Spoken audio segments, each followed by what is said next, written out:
Little Sonny, you want to start us with the pledge? No.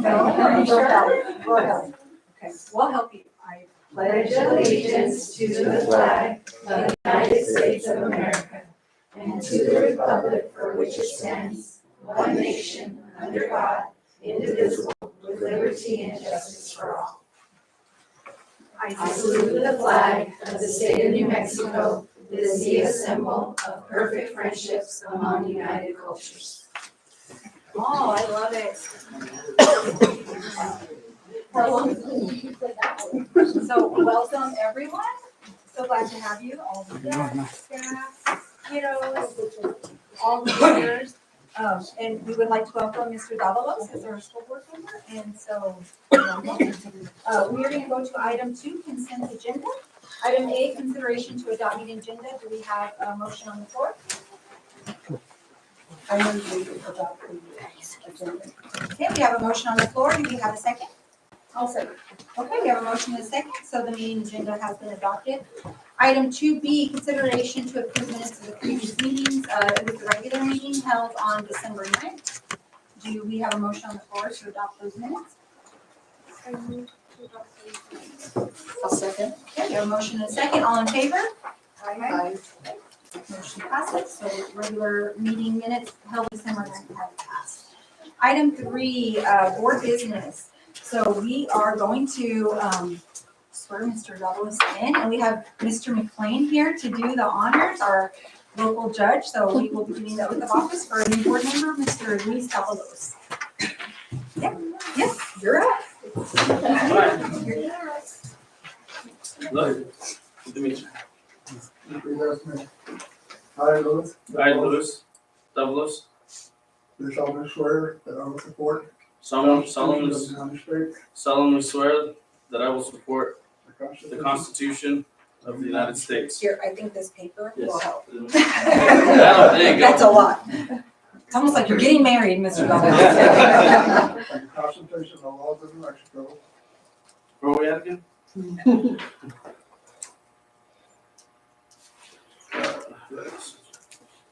Constitution of the laws of the state of New Mexico, okay? and that I will faithfully, And that I will faithfully and impartially and impartially discharge the duties of office of school board member, discharge the duties of office of school board member, for which I am about to enter, which I am about to enter, for the best of my ability, to help me God. to the best of my ability to help, so help me God.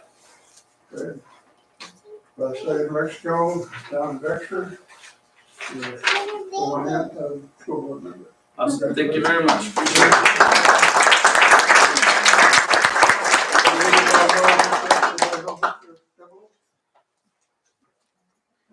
I'm sorry, Mr. McLean? Everybody knows. Yeah, I think so. So the famous Luis Davalos. Thank you, Mr. McLean. And you can just get that to him a little bit. Thank you, sir. So he'll need to sign this. Oh, yeah, Mr. he did. This was just the cheat sheet. I think. Gotcha. Thank you for coming. Thank you very much. Thank you. Okay, we have item 3B, consideration to reorganize the board. So motion is discussions. I would like to make a motion to postpone the reorganization until we have a feel of how things are going to go. Okay, we have a motion on the floor. Do we have a second? I'll second that. So we will do the reorganization at the next board meeting. Okay. All in favor? We gotta vote. All in favor to wait to reorganize the board? Aye. Ms. Lopez? Aye. Aye. Aye. So we will wait to reorganize the board. Okay. Item 3C, consideration to approve appointment of 2 board members to the finance subcommittee. Currently, we have Ms. Segovia and Ms. Lopez on that committee. And so we have a motion on the floor, discussions. I make a motion that we also postpone that one, that we could just maybe do it. We have a motion on the floor. Do we have a second? Or any further discussion? I'll second what is. Okay, we have a motion and a second. All in favor? Aye. Okay, so we will postpone that as well. Okay, item 3D, consideration to approve appointment of 2 board members to the audit committee. And honestly, I don't know who was serving on that one. I've been on the audit committee this year. Okay.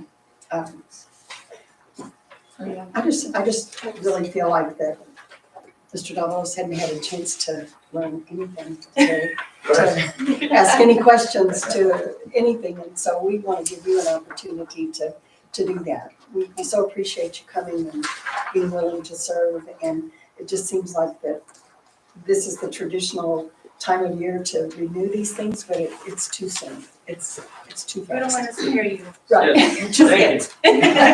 So, Appreciate that. just postponing it for a month gives us that opportunity to get to know each other a little bit and to Yes. communicate, and please feel free to ask questions. Yes, I got questions and that'll help. Yes. Well, and we have conference coming up as well, so that might help Yes. as well. So, okay. So we have a motion on the floor to postpone the audit committee. Do we have a second? I'll second. Okay, we have a motion and a second. All in favor? Aye. Aye. Okay, so we will postpone that as well. Okay, item 4A, construction report. Do you have someone? No, I don't. Okay. Do we? I think we're having some technical difficulties. Juan's trying to get on, so we could do another report and let him come back in a minute. Okay, so we can move on to item 4B, student and teacher reports. Do we have any student or teacher? I think Ms. Moreno.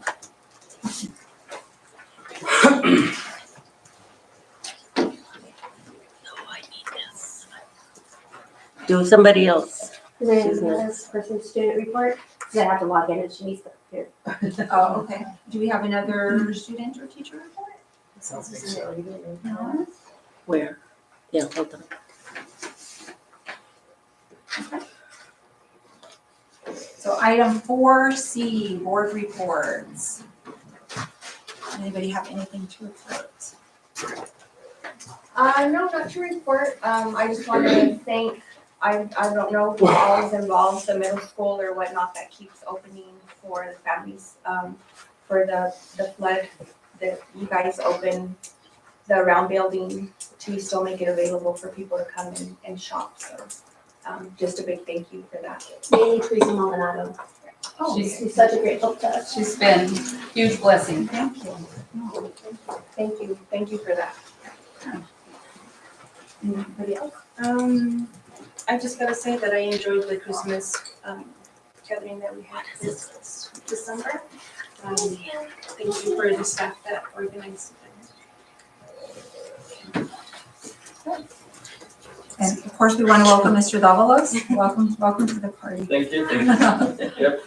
So thank you guys so much. And we love having all these faces and kids, so it's so nice community members. Item 4D, director reports. Do you have any director reports? Okay, Mr. Dorado is on with me. Yes, okay. So we're gonna jump back up to 4A, which is the construction report. Mr. Dorado, Mr. Juan, can you hear us? He's on Oh, mute. you're on mute. Maybe. No, it's still on mute. We're not on mute. Do we have our audio on? There we go. He's on mute. There he goes.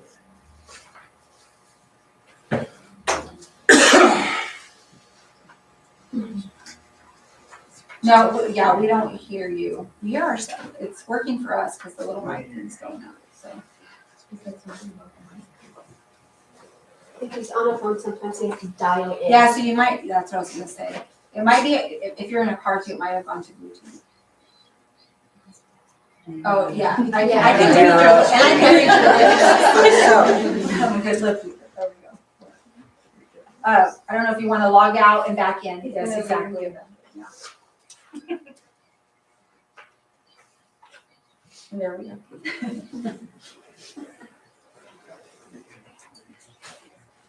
You guys are famous over there.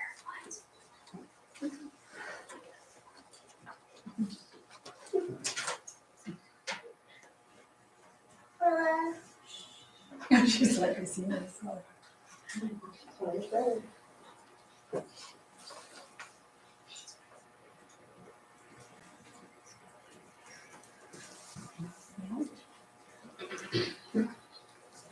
Mr. Dorado.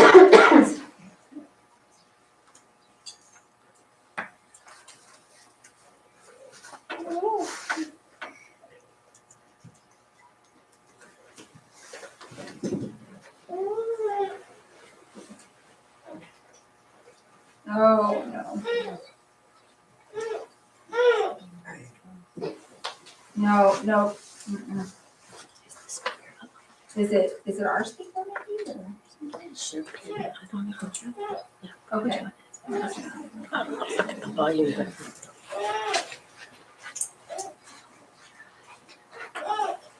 It might be our. This is a different True Touch than mine. Well, I've got the volume all the way up. I remember my line was the physical board, not the computer.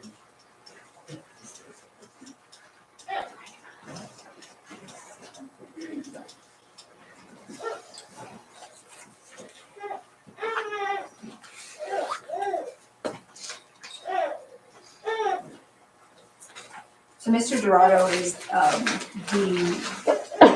one of the architects for the new building, and so he's the principal.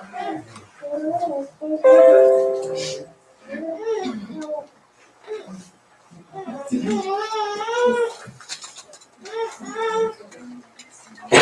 we have any director reports?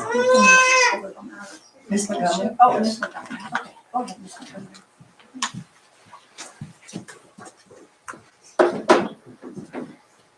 We got a couple of exciting things going on in the cafeteria, so I wanted to talk about it a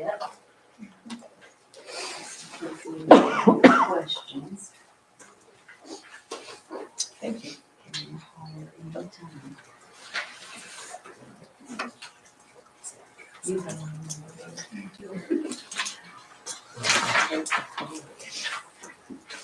Do the video to turn off the video to try the phone. Okay, wanted to talk a little bit, we got a couple of really exciting things going in the cafeteria. So I wanted to talk a little bit about shared tables and what they are. So we have shared tables at middle school and high school. And so this is kind of what, I have this little sign on our shared table. And so what they are is kind of an example of the kind of food that you can leave on the shared table. One thing for you to note though, in middle school and high school, we do what we call offer versus serve, which means we have to offer 5 items, but you only have to take 3. So a lot of times that milk is the one people don't take, so it's just left in the cooler. But that is one thing. Everything else needs to be prepackaged or whole fruit, not bitten. And even if we get milk on that share table, a lot of times by the end of the service, it's out of range of the coldness. The other thing that I'm even more excited about is we got some money from a grant that I filled out. I don't know where to get. From a grant that we filled out, and we were able to purchase a little machine that makes a little tray, sort of like a Lunchable. And so now with leftover food that we have, we also purchased, let me add this, 2 small mini refrigerators. And we're gonna put one at the middle school and one at the high school. And at the end of food service, we are going to package all of that food and seal it in the trays. And then we're gonna put them in them refrigerators, and they will be free and available for anybody to take, regardless of age, it doesn't matter. We just don't wanna waste the food, and that is a good way to have after school snack. Some things that we wouldn't put in there would be like if we were serving chips, because we can use them for another service. But anything that we wouldn't be able to use for another service, we would then serve and in those trays. Any questions? No, Anybody? I have a quick question. Okay. My former life, I was an auditor with the state, and For like PED? does that Does that violate anti-donation? Not anymore. There's a huge push on food waste. Okay. And they're doing a lot of things with that. And so that's even some of our newer regulations that are coming down is to work on food waste. And there's a difference on food waste. So there's food waste that we cook too much and that food is wasted, which is what we're going to serve for the kids because we never really know how many is gonna show up to school, right? Then there's the food waste of you can't please everybody all the time. So regardless of your tray, you have to take 3 items, whether you're gonna eat it or not. And that's a food waste. And that one's a little more difficult because if it's not prepackaged or uneaten fruit, we have to toss it. So, and years ago, I've been doing this 18 years. We could donate it to the pig farmers, we called them. But we can't even do that anymore because now you have to heat it to a certain temperature and nobody has that kind of a facility to be able to heat it. They tend to be picky. Yeah. I applaud you for that. Thank you. Be able to do that. I try to get creative with some of this stuff and it gets a little tricky with all these regulations that we're doing. But anytime anybody has a question, my extension over there is 722 and my door is always open. Thank you. Thank you. Oh, sorry. Oh, I'm sorry. So I know you said middle school and high school, will we ever also have it available for elementary? Well, I'm perfectly willing to talk with Bernadette about it. The difference on elementary is most of the time the stuff that's prepackaged is breakfast. And so breakfast over there is served in the classroom. And so I'm hoping, just don't send it back. So lunch is a little harder because it's so fast that it's harder to have a share table. And we serve everything over there. And usually the only thing prepackaged is the milk. And correct me, Michelle, if I'm wrong, but they have to have their 5 The 5 components. in their plates Mhm. whenever. 5 components at elementary school. Middle school is a choice. We can do offer versus serve if we want to or not, but high school it's mandatory. So we choose to do middle school because we like to do more offerings for them and give them a choice, but it's a little tricky. Thank you so much. Yeah, no, anything, anytime. Anybody else? Thank you. Thank you. We will pop back to Ms. Orton. Right, I think you had your hand up, right? But I think he's ready. Yeah, we'll hop back after that. It's weird. If we can hear him. Oh, no. Totally.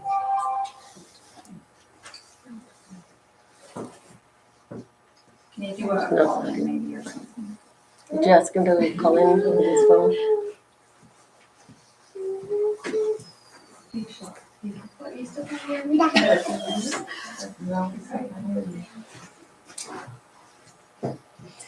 Are our audio settings correct? No, No, he can't hear us.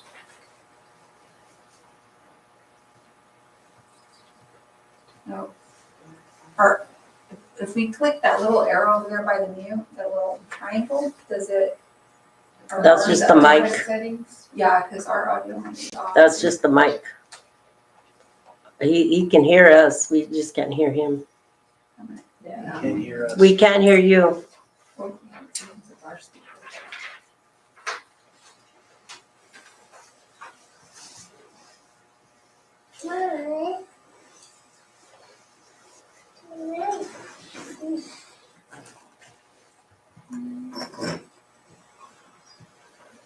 Yeah, sometimes it's our speaker. Sometimes it's our own speakers, not necessarily our microphone, but like speakers are output.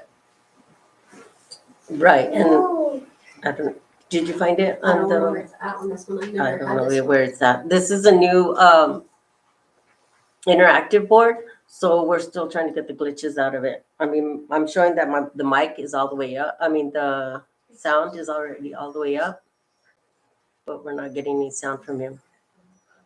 And I really don't know where the audio is on the board. Can we just try just that little triangle over on the left of the mute button? And then I think it Right there. And then, the speaker, right there, go speaker. Let's try. Right, next one. One of those is probably it. I think it might be the next one. It's the next one down. It's the next one down.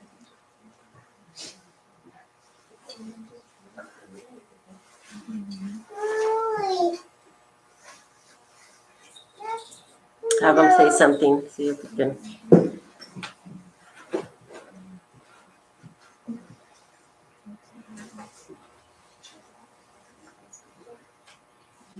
Try talking now. Maybe say something, Mr. Leo? Oh, no, he's frozen.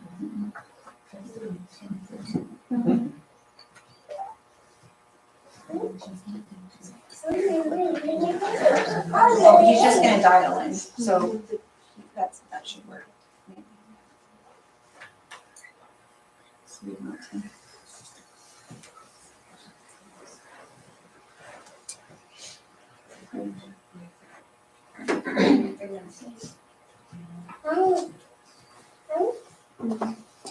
He's on mute now. Okay, he's calling my phone, we're just gonna do it this way.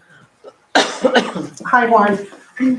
Sorry about all the issues, I'm just gonna let you speak to the board this Okay, way. my microphone's working on the computer end, so I'm sorry for the board having audio issues, or maybe on my end, who knows.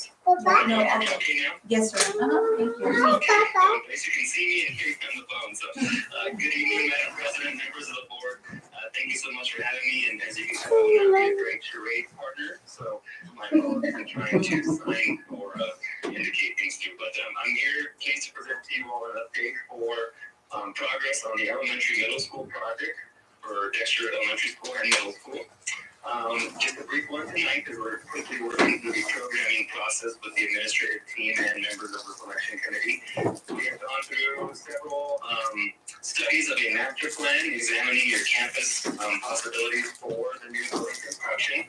The sites that we've been reviewing are the current site with the middle school, which is to the north of your gym and cafeteria, as well as the site across Lincoln to the east, where your auditorium currently is located.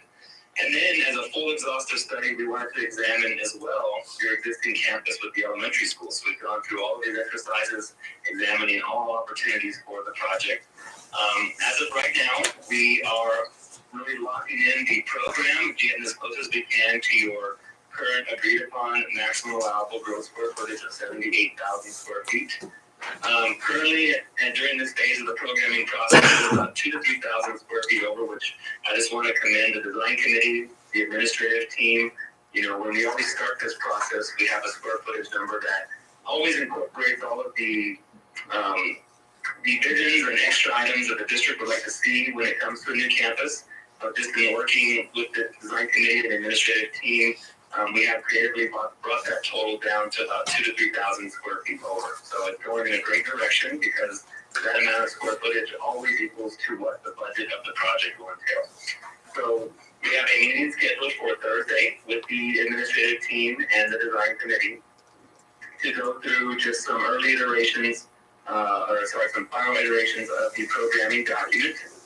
At that point, once the approval has been made for us to continue forward at the square footage total that the project will entail, we will then move into the completion of programming, which is where we'll have a review with the state. At the completion of the review with the state, then that will conclude the programming milestone and then begin the schematic design milestone. And that's where it gets really fun. So hopefully the next board presentation or update will be into the schematic design process, with some early conceptual images of what the building may look like on the site. We'll nowhere be anywhere towards a final design, but you'll start to see those square footage numbers that right now everyone's been looking at spreadsheets for begin to take place on an image of your site, as well as a floor plan study and diagram for what those adjacent spaces would be. So great progress being made. We are on schedule at this point. Just continuing to move forward, and just again, thank you so much to the district's design committee, the administrative team, that has been really able to think very creatively in how this facility will serve your community for the next 50 years.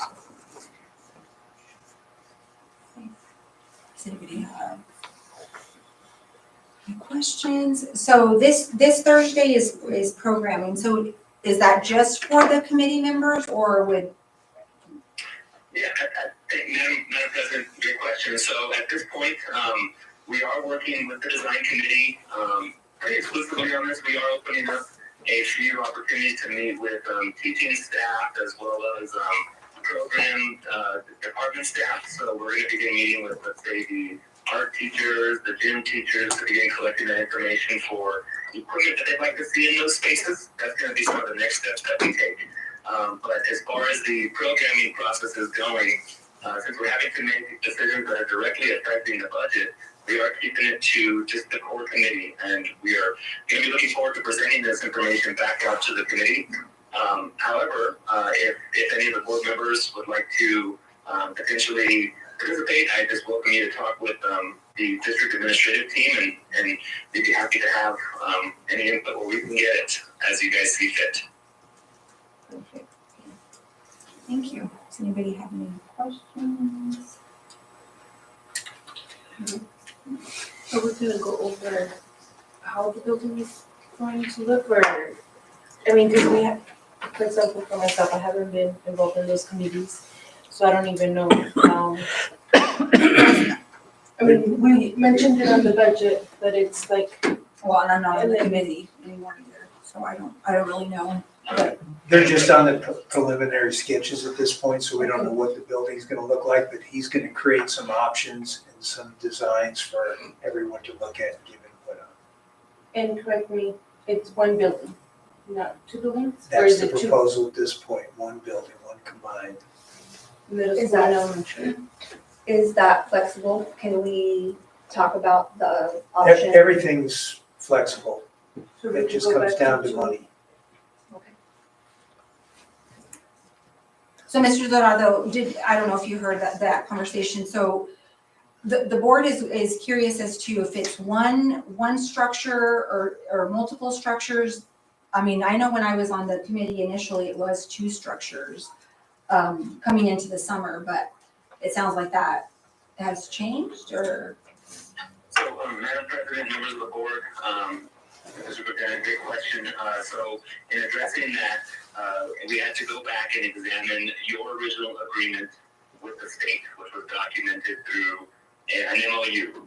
And that MOU, when they looked at the award for the facility from the state, included, or it involved a combined school program. So elementary and middle school square footage were combined into a single building. What we tried to do together was just examine all of the possibilities. We looked at the square footages that the state had awarded for their gross square footage threshold as potentially two separate facilities. However, the moment that we separate them, we lose the ability to utilize the square footage efficiently, because each individual school would have shared spaces and programs that each school requires. Meaning that we have to pull the square footage from somewhere, and without the classroom space we needed to serve the students that are using each building, we were able to collectively pull the resources together as a combined facility. Now, so you can have a very large gymnasium, we can have the large multi-purpose room, a bigger library. Some of those shared spaces can now be used at a larger capacity that you're seeing with your original building. So we had to really go back to the original award language and look at that, and then follow that procedure to get the maximum amount of square footage we could for your new building. If that were to change in working with TSFA, the district would have to go back to TSCOC and amend that award and get more square footage, since individual facilities would require a greater amount of square footage. And when we look at that decision, looking at the budget and also our experience with combined school facilities for K-12, whether it be K-8 or 6 through 12, we have some strategies where we're still going to be able to have that independence of each facility in relation to the grade levels for each student. So we can minimize some of the concerns that at least were voiced as opportunities for the new facility. So that's kind of the long story long when it comes to how we came to the path where we are at today. But it ultimately went back to the original award language that Dexter Consolidated Schools had agreed upon with the state of New Mexico. Okay. Yeah, and obviously you weren't part of that, so I think we can ask those questions internally here. But thank you so much, Mr. Delgado. All right, President, members of the board, thank you so much. Are there any further questions? No, thank you. Thank you so much. Thank you for your patience with all of that. I can address that if you like, from what we learned. Yes, please. We asked PSFA because we're all, in the middle of this. So PSFA did some research and went back on their paperwork. And then it went back even further. So every 5 years, we have to do a master plan. So the master plan, it's through 2028. So in the year 22-23, the master plan, which we hire a consultant, but it reflects what the district agrees upon. And the consultant, of course, worked with the superintendent, and it is bigger in Dallas in our master plan. And you have a binder in front of y'all with the master plan. I think it's about page 117. I don't remember Linda and Juanita, but right there, our district said that if when there was an award for a new building, it would be a combination elementary middle. So PSFA, of course, brought that to our attention, basically saying that, y'all, the district made this decision, and sure enough, it is there. Maybe one, let me see. So, Let me find it for you. Yeah. Maybe 115. I didn't mark it. Well, because in going through it on page 71, there's a different option. So I understand option 1 was to replace the elementary school, of course, at the existing location, but they would have to knock down that building.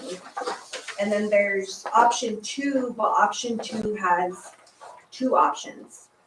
Under option 2, there's an option to have an elementary school built, a middle school built, or a combo. So I Right. think But that's, at some point, we just have to remember that a decision was made by the decision maker to move forward with this.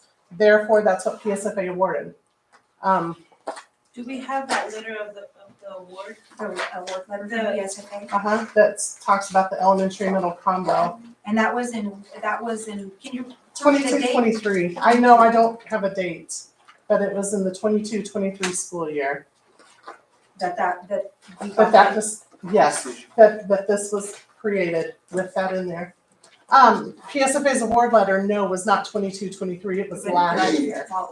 Yeah. Can we have a copy of that letter? Yeah, I can send that to y'all. Um, And actually, all I have, okay, let me back up. I'll ask PSFA for a copy. Chris and I were not given a copy of that, but we do have a copy of the RFP that was written with that information with the MOU. But I can ask PSFA for a copy. so, and I'm sorry, because I know it, obviously you were out of the loop, but, so whenever we get the master plan, okay, how do we decide that we need a master plan? How are we included in the master plan? And how do we purchase that? Does PED say you have to have it? And I guess just the explanation on how we get to the master plan. So PSFA is Public School Capital Finance authority. Public School Facilities Authority. Their kind of sister organization is the PSCOC, the Public School Capital Outlay, which is a group of legislators. PSFA sets the award parameters and recommends awards to PSCOC. Part of their requirement is that a school have a master plan before receiving any kind of money from the state for capital projects. We've been doing the master plan. The first one was done on my own. Pat Parsons was here when it began. And it was done a little differently. There was a committee, there were presentations, but things changed, and that's this previous one, it wasn't done that way. So, okay, so PSFA recommends to PSCOC, but that is based on the district saying. Based on our master plan. And the master plan, when I was involved with it, there were committee meetings, there were like data given, demographics, birth rates, projections for the county, for the state, things like that. Which I kind of remember getting some of those things, but it was after the closure of the elementary when the kids came over to the round building and we were dealing with all that. Like we did get some of that information, but Yeah. I thought it was just generalized, not based for a master plan. Well, the district kinda is remember very those much girls? involved, but We were never told that it was a definite decision. When was this We're looking at document generated? 22, 23. And we're just seeing it now for the first time? Well, because we asked our prior superintendent to show it to us and never, Well, we asked her or asked the person for emails and for that building and for all it was all an e-builder and all, just getting just trying to get down to the nitty gritty of why we were out of the building to begin with. And Chris and I are fully aware that master plans are done because. Right. But, so when this came up, we asked PSFA, our rep, Sarah, to do some research. So she is the one who shared that information, and Nancy, you have a copy of that. I sent it to the design committee, PSFA's letter, and then I can't email this, it's just too large. I think it probably can be found online though. I think. Well, no, because you're not gonna see, and you shouldn't see things with our floor plans online. But somehow I can work with Diana and figure out a way to get it to you. But parts of it probably are online. Not on our website. No, not on ours, but I think, Yeah, I don't know the answer to that. partially. Yeah, possibly. So page 107 is where PSFA got their language for the award. What page, I'm sorry? 107. So where was the option 2, Linda, that you saw? 72. Page 70. No, option 2. Page 70. Oh, that was option 1. Because I'm seeing an option 2 up here on page 9. So try 72. So there's not 2 places for it? Because I see one on page 9. Yeah, I'm seeing something 71 and 72 that Linda referred to. but on page 9, it says option 2, replacement of Dexter elementary schools and middle schools. Site north. So I think there's repetitive language in here, which just goes back and forth.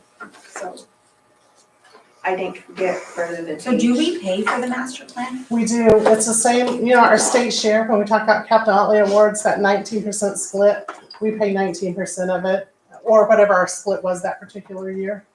And PSCOC pays the rest, PSFA.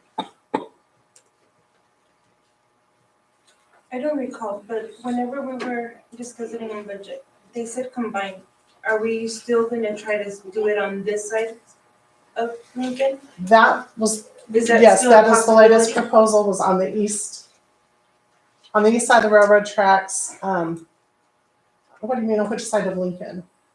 For the middle school. Yes, on right the now. west side of So we're Lincoln, back still behind the gonna middle try to do- school, yes. Yeah, I mean, And obviously. leave the round building alone? Well, part of the award is also to demolish the round building.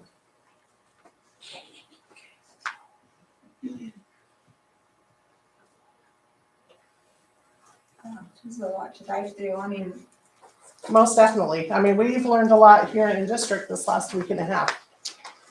Okay, I'm still confused. Elementary, middle school, and this side, where the middle school's at right now. Yes. That is the plan that was And we're the still sketch that was proposed. Thinking of leaving the playground as is. I would imagine it would have to be shifted too. Okay. And that's enough square footage as well? That's what they said. They did just a preliminary sketch to make sure it would fit. I mean, I'm not smart enough to answer your detailed technical questions, but that is what they told us. I think the thing that may be frustrating people is that the process when this decision was made and this plan was done was by a select group of individuals from the previous administration. A lot of people in this room were not included, which they should have been, but they weren't. But that's what the district said to the state, and that's what the state approved, and that's why we're all semi-shocked about the option of having a combined building as opposed to what we love in the perfect world, which is two separate. However, the district signed off with an MOU with a limited number of folks being involved, which was not the correct process, but nonetheless, the process, and that's what we've got.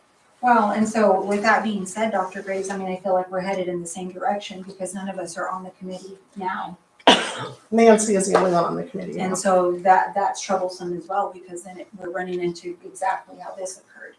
And so that's a tough one to swallow, and to have to face our constituents and our taxpayers and say, oh, we're gonna let our administrators and people who are here, and while we love that and we love the input, ultimately. I think the big thing at this point is so in the early stages that, for example, when Juan said that, you guys were invited to the Thursday, that will even be preliminary as well, but that's when you need to start getting involved. My recommendation is that you're part of the process. All we're doing now is trying to limit what the possibilities are, and then the architect team is gonna go ahead and spell out to the board, here are your options, the ones you can't do, and the ones that you could do based on the money that the state's allocated. And that money was allocated based on this report back in 22-23, and that's where we're at. And so when we send the RFP out, it didn't include any of that, like the RFP. The RFP said a combination building, because even in the selection, in the interviews with the architects, they referenced that a lot, and that was in the RFP, which. See, and only This whole time, we've never said we wanted a combined building. We've been moving forward thinking, yeah. Well, but because it's even going to in be two those buildings. committee meetings, I mean, Ms. Miles and I were both on there, and they were both, I mean, everything we saw was two separate facilities. And so in my mind, I'm thinking, okay, so if we send the RFP out, why would the architects come back with two separate buildings if the RFP said combined? Like, I'm confused. My guess is the RFP talked about the possibility, but the funding is for a combined school. I don't know, I can send y'all a copy of the RFP. And then is what he's trying to say is if we build two buildings, we wouldn't have like a gym for each building or a cafeteria or multi-purpose room for each building, right? Okay, I'm not gonna be that specific because I am not certain, but it does mean that there is less space to go around. But, okay, so, yeah. I think And it's I just learned lot a little to bit from Hagerman, because I kind of asked someone down there, because they're doing a pre-K-12 combined. And it affects the amount of square footage, either being combined or being separate schools. But yeah, I think we probably need a copy of the RFP for sure, just so that we can see the terminology on there. I'll email that to you, thanks. And then I'm also. To kind of get an idea. Well, mostly because, I mean, correct me if I'm right, all the plans we saw this summer had two facilities. The proposals And everything from the they're talking about architects. at the meetings that I've been to. Mhm. Yeah, I haven't been on this latest committee, but I was on the summer one, so. And with these meetings or whenever you guys get together, all principals are included or? The principals, so they have like three committee groups. One just being like Dr. Graves and I and Chris when it comes to budget. And then the principals are added in, and then there's a larger group. The principals chose folks from their buildings to participate on that committee. So they have representatives from their buildings also. And so, I mean, for me, I would like to suggest or maybe somehow figure out how a board member can be on each one of those committees. Well, Just there's a time when they all meet, when the whole committee's there, so we can have two board members there. Right, but on each separate committee. The committees usually, for the most part, don't meet separately, Oh, okay. for the most part. Except this last one where they were delivering us budget and being 12,000 something square foot over when you're talking two buildings. And it's hard to swallow because, and it's hard to imagine, our elementary is 78,000 or Yeah. 90,000 square foot. for these two buildings, we get 78,000. It's hard to swallow. And so the square footage was gonna go up, did it, or is that already with the increase? Adequacy standards are supposed to increase. That hasn't come down yet. They said January, but you know how that goes. But they did say it probably would not cover it, or they can almost guarantee it's not gonna cover an extra 12,000 square foot. Also, I'm seeing on page 9, which, it says this was approved by us on April 10th, 2023. There wasn't a board meeting, I looked. I looked to see if there was a board meeting, so I could look at the agenda. I did not see, that was before my time, but I went on there. When was it, Kelly? It says April 10th, 2023. There was a board meeting on the 17th of April, but I didn't see anything about the building on the agenda, and I kind of went through there. The only thing I found, was in June, something was on the agenda about the presentation in Santa Fe for PSFA and PSCOC. On what day? On 6/12, and it had that there was a future meeting on 7/5. And that was like 2023? Yeah, but I didn't go in to look at the minutes. I didn't have time. Did you say PSCOC or? Yeah, PSCOC and PSFA, that there was gonna be a presentation in Santa Fe on July the 5th.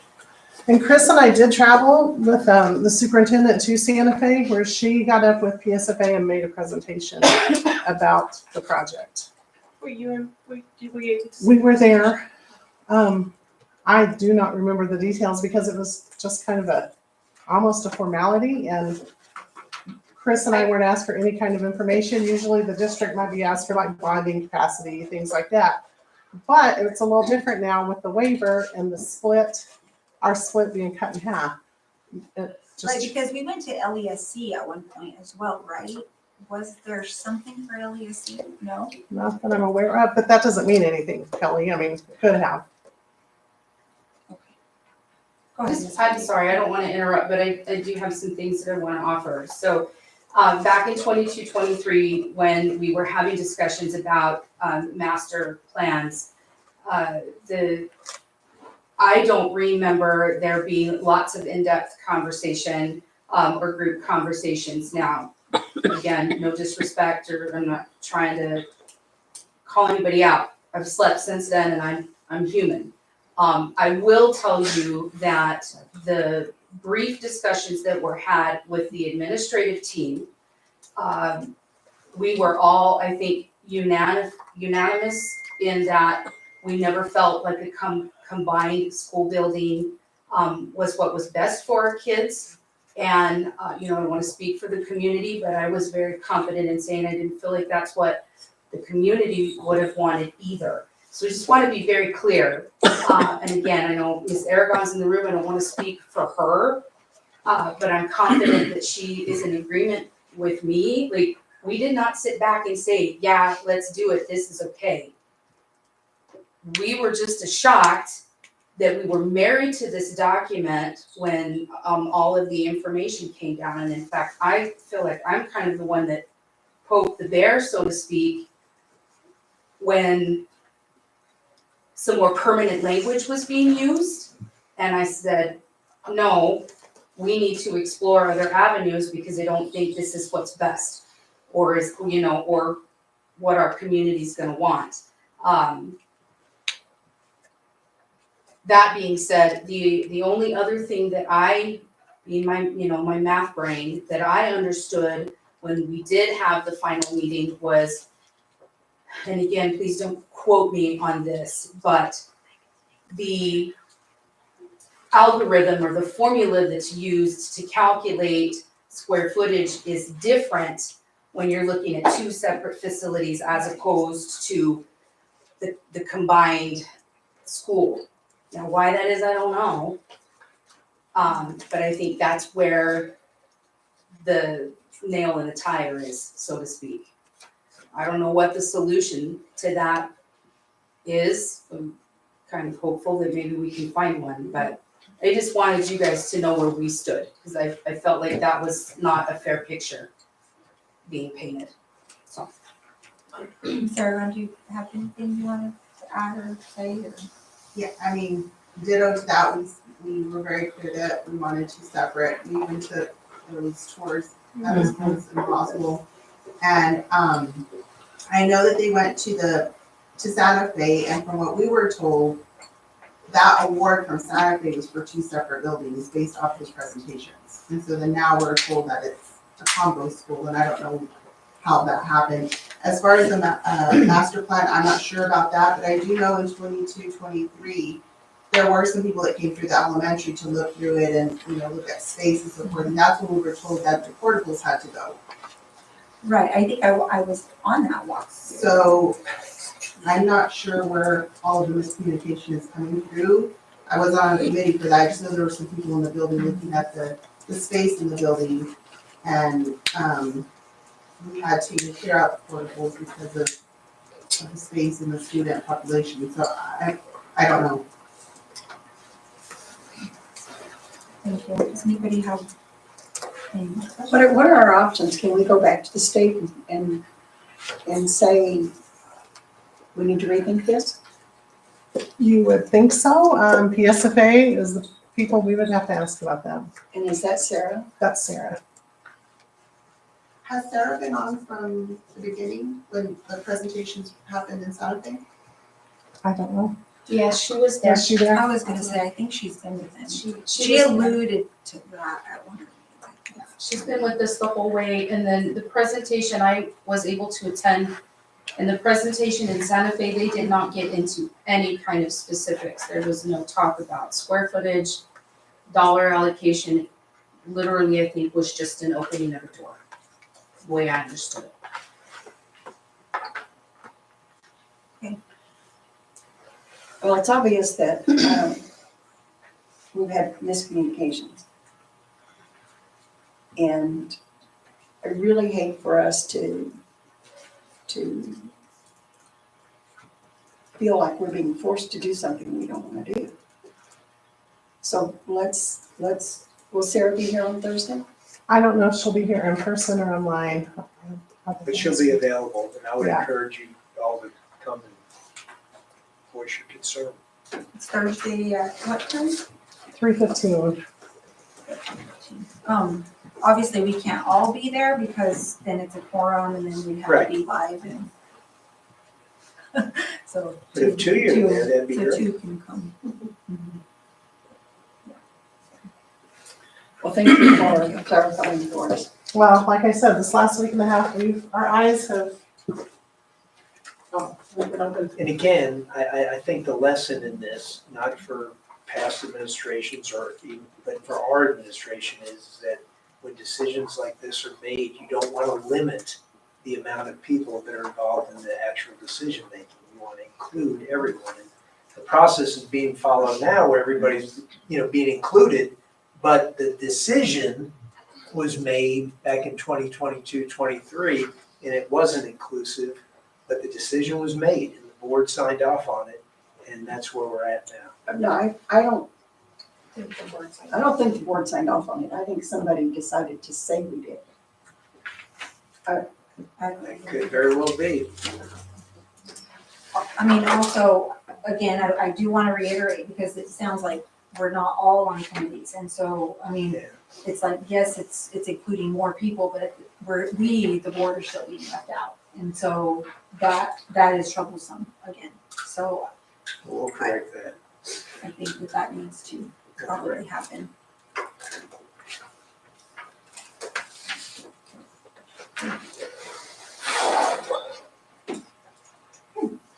Do we have any more director reports or? I think that's what I know. Oh, we had to finish the director report before we go back to Yes, meeting. and then Mr. Morales, go ahead. Just real quick, in the transportation department, I do want to inform you that, they did get a delay on the order of the 2 route buses that were supposed to be here in November, December. Being told now that we probably won't get those probably, late fall, the latest early spring. Another update that I do have is we did receive, the Suburban that was ordered.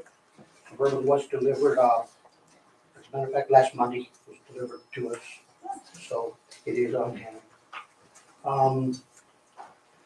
Other than that, transportation wise, we've had, this last week been a little bit rough with the weather and everything, and just to update everybody that's here, because I know sometimes we get a lot of feedback, well, why did they close the school, this and that. I just want everybody to know and rest assured that we are running these roads. At 4 o'clock in the morning, we're up, we're running the roads, I'm running the roads, it's director of transportation, mechanics running the road, and your superintendent is running the road. So, we do think about safety at all times. And we are running the roads, so if they're good to go, we're good to go. And if they're not, then we make that call. Just a lot of people know that we're not out there, we're out there, and safety is our number one priority. Thank you for that. Who's next? Were you gonna go, Ms. Erin, or? I just have some middle of the year data to share. So for the kindergarten through second grade high station data, we increased 4% in reading and 6% in math. For IMOS, the middle of the year, the third graders increased 17% for reading, fourth grade 7%, and fifth grade 10%. And so we met our middle of the year goal for our 90-day dash plan. We had a goal of 12% proficient. We actually had 24 for third grade. Fourth grade was 27% proficient. We had 29. And fifth grade was 34% proficient. We had 38%. So we were over our goals for reading. In math, we had a 5% increase for third grade, 8% for fourth grade, and 13% for fifth grade. Our middle of the year 90-day plan goal was 5% for third grade, and they met it at 5%. Fourth grade, middle of the year, they were short 1%. Our goal was 9%, and they came in at 8%. And for fifth grade, it was 12%, and they came in at 20%. So they're doing really good. So I just want to show that out with you. Oh, thank you. That's good. Thank you. I have a little bit of data, but it won't take long. Okay. I have a spreadsheet for you.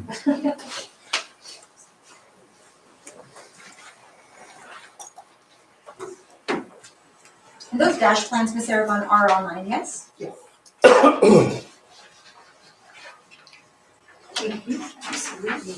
Yeah, this is very positive, exciting stuff. So I've spent many days over the holiday break looking at data, but this is really, to me, probably telling the best story as far as all of the hard work that's being done at the middle school. Let me just kind of explain. You're looking at percent of student growth. So from the beginning of the year benchmark to the middle of the year. And then you'll see by grade, and I also gave it to you, by content. So we've got lots of things to celebrate, and many students headed in the right direction. We even had some students that were in reading intervention test at or above grade level, and so we're ready to pull them out of intervention classes and put them into some other electives, and they're working hard. They're doing really great things. And again, that's just percent growth is what I gave you this evening. Any questions for me? What assessment was this? It's the IMASA, yes. Thank you. Thank you. Yes, thank you. Okay. Ms. Ryan, now you're up. I almost got away with it. Just kidding. All right. I'm Candace Moreno. I guess I gotta come over here. I have a presentation because I accidentally did this a few years ago and now I likes it so much. This was our stage. So it was in Memphis. So we got a variety of singers with us. It's go time. The pre-conference was paid for, and it was a lot of historical info. Basically, Miss Vogel and myself, we just stayed on a bus, and which was probably a good thing because by the time we got to the downtown part that I really wanted to go tour, too many people. There was the St. Jude's Marathon was the same weekend. Lots of people and just all the whole buzz on the plane the day before. It was all about, are you doing the marathon? No, we're not doing the marathon. We're going to a conference. And everybody else apparently on that plane was going to the marathon. So we didn't, which was a really good thing. We didn't do Beale Street. We just went around it. We did stop at the Lorraine Hotel, which is now the Civil Rights Museum. And I didn't go in because we only had like an hour, a little over an hour, and we also had to eat lunch. But it's one of my things. Definitely go tour the Lorraine Museum, so it's kind of sad. And the other thing I didn't get to tour was Graceland. My mom was a big Elvis fan, so unfortunately, I've only been on the outside. Happened to be 10 years ago.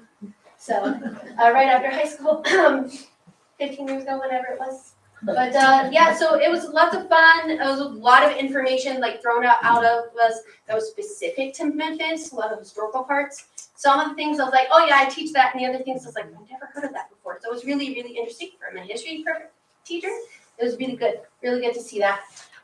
So we go to open session, and I don't know if it's gonna play because I forgot to cut it, but I hope it touches.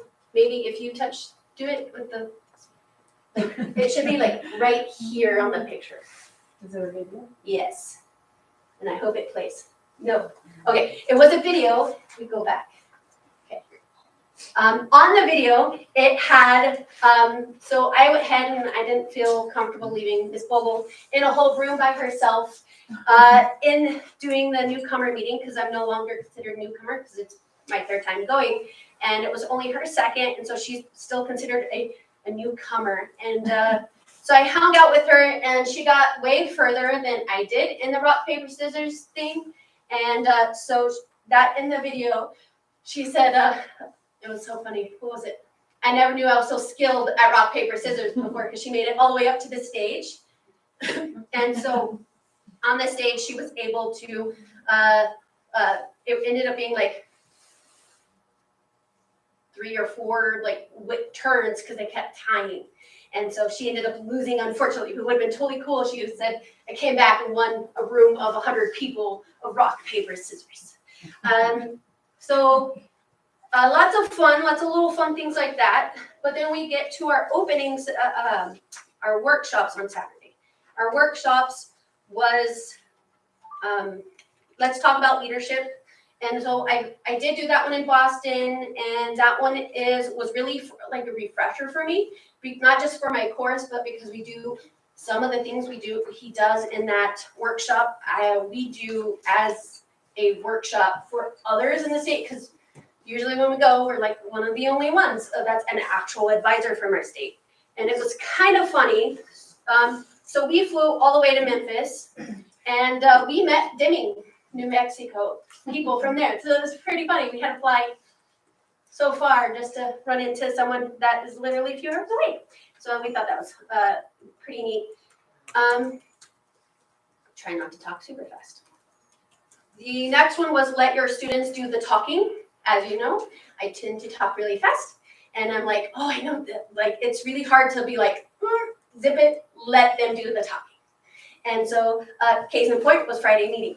It was really hard. I was like, just say this. No, can't do it. They've got to use their words. They got to have they have a voice. They need to exercise it. So even doing this for 6 years, like I'm still catching myself. I was like, oh, no, can't do that. They have a voice. They need to exercise it. The next one, I went to the wrong workshop that I signed up for. It's like I went to, because they have a new app. And on the new app, instead of going to my schedule, it's called Sketch, great name. It apparently went to the master, like all the different, so I went to the wrong one. So I was hoping to do Leadership Alchemy, because that one was really gonna help me and what we do. There's 2 rounds of table talks this year, which was really cool. It was a lot of information, literally just thrown at you. And there was so much information. What they did on Sunday morning is they took the tables in the hallway and they put all the table talks you didn't get to go to, all the extra resources that the speakers brought. And so lots of resources in my backpack, and it's really good. One of the most thing that hit me that was kind of not ha funny, but ironic, because we do it in our building all the time, and that was student behavior, building relationships. But it wasn't just, this year wasn't just about building relationships with students, which is what our main goal is, right? Because they're the ones we see all the time.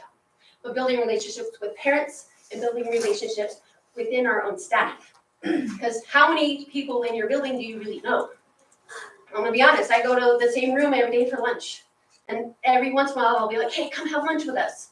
Others, go home or have their own things. So it was kind of an eye-opener, this whole thing. And I know, like I said, I've been there, this is my third time, but every time I've gone, I was like, it's opened my eyes to something that needs to be fixed. That we didn't know it's not broken, but something that we could do and improve on. And I really am thankful for the opportunity for Ms. Vogel and I both to go. And the cool thing is, I got with the educational director of the No Forza Association, and I will be helping out with a national plan for a leadership class. So that's super cool. So, yay! And I wanted to talk about this building. It totally has nothing. It's from our tour. Did you know this is the largest Bass Pro in the world? In Memphis. There is a restaurant right there. And so my goal is next time I go, I'm eating in there if it's still. So, but yeah, I had to share that. You're gonna walk in like an Egyptian? Oh, probably, because it is a pyramid. So, but it was really cool to learn all the things. And I got to meet Bobby Petrocelli on Sunday. I forgot his book in my classroom, but You Matters, his book, if you guys are ever interested. I have a copy if you guys would like to borrow it. Just make sure you return it. Really interesting life story. Not someone you would think is a really good speaker, just by looking at him. But again, we don't look at how people look. We look at what they do and their impact on our lives. And he was amazing. I really liked the speaker. So, thank you. Thank you. Thank you.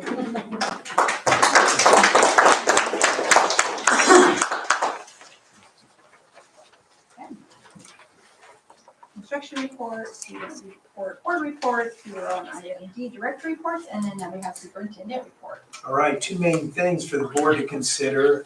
February 13th through the 15th is the New Mexico School Board Association Conference in Santa Fe, and I've tentatively got a board training for 30 minutes with the director, and I'll give you the exact date. So if you can't make it all 3 days, at least let us know you can make it one when I get that date to you, because it would be good for all of us. We also need to let Jeannie know so she can cancel rooms if we don't need them, so we don't get charged for them. January 28th is when we need to know. Here. Okay, we just need this if we're not paying. Okay. Only if you're not gonna go. And then the other thing was February 14th, which will be our parent-teacher conference day. We're gonna actually spend the last 45 minutes with a school district safety training at the elementary school. All the staff will be there, everyone from bus drivers to custodians, principals, and teachers. That'll be a good thing for all of us so that we know what to do in the event of an emergency. And that would be it. You said that after, well, you probably won't be here, but. Yeah.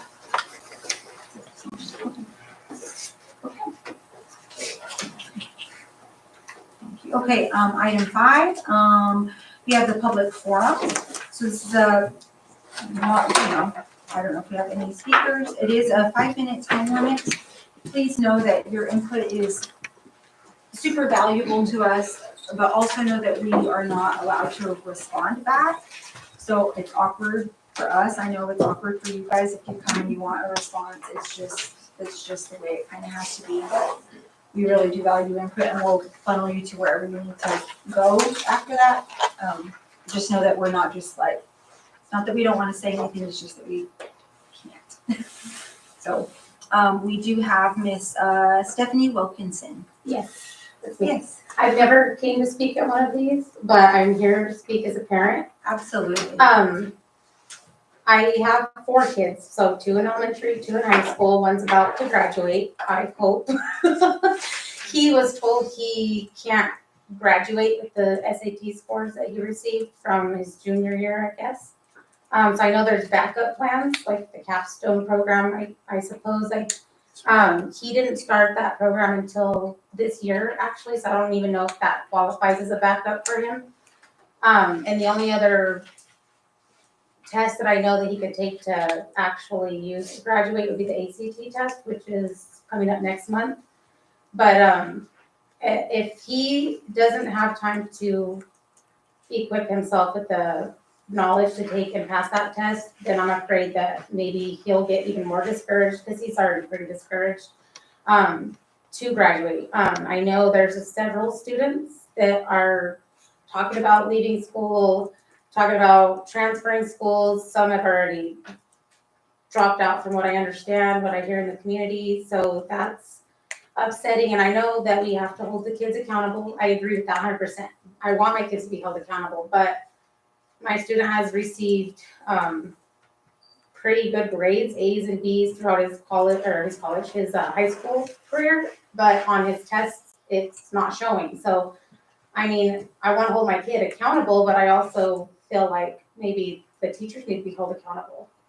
So I don't really, and like I said, I never came here to talk as a parent, but you're saying you can't give a response, so that is kind of nerve-wracking. The good thing is the board can't respond, but I can, so my suggestion would be is, I probably see your student several times a day, but tell him to specifically come and see me, because there are multiple options at this point in New Mexico other than the test score. So if he'll come by, I think he'll feel a lot better about what some of his options are, and I can help him out with that. And the other part of that, and I appreciate that, the other part of my concern is that there's a lot of parents that are probably in my shoes that won't come and ask the questions or express their concerns, because it's kind of you get nervous but I was told if we don't stand up for our kids, who's gonna do it? So I had to come and do it, and I am nervous to ask the questions, but only because I want him to succeed. And he told me today he feels like, the rest of the students that are talking about leaving, I'm like, you have to stay. You have to continue at 4 months. He's like, well, I'm gonna do that, but he is highly discouraged, and I don't know, I haven't been a part of any meetings for the seniors, as a parent this year. I didn't know, to be honest, that he even got poor testing, on that test. I wasn't aware of the meeting that the seniors were a part of. He came home and told me, and was upset about it. So I don't know that if I'm missing out and it's my fault, or if there's something happening in the high school where everybody's, the parents are just not involved. I don't know what's going on. Well, I don't think you're missing out. I think we need to do a better job of communicating with you, and I can tell you this, that we have plans to meet with those seniors that didn't pass the test this week. We're gonna fulfill them, or at least let them know what the multiple options are for them, but you Okay. specifically send your son by, I'll be glad to talk to him. Okay. Thank you. Yes, ma'am. Thank you so much, Ms. Wilkinson. And Dr. Graves, thank you for addressing that. Thank you. Mr. Larry Marshall, so We're gonna do a little different. We put me first and then. yes. So, hold on, let me make sure. So Larry Marshall, Joseph, are they all together? Yes. Okay. But down And then in Daniel 5 Gonzalez is also with you? Okay, perfect. Okay. 5 minutes. Yep. So I'm gonna use the 5 minutes, and it's from AG Media. And Okay, it's so a video. Ms. Lomas will go first.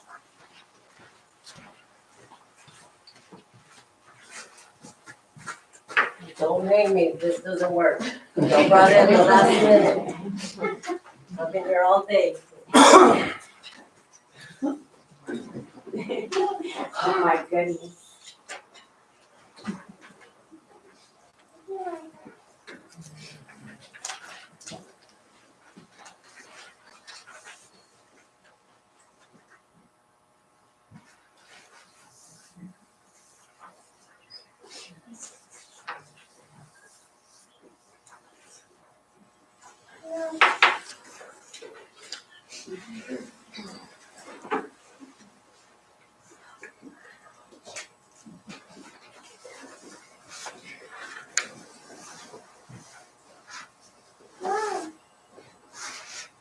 gonna pause it so we can see. It has sound, I'm assuming, right? Yes. You put it together? That can make it work.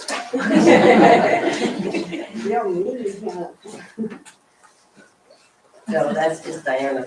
You don't know me, that's just me. Right, Mr. Grace? So if this sound doesn't work, then that means it definitely was us and not Zoom. Right? Right.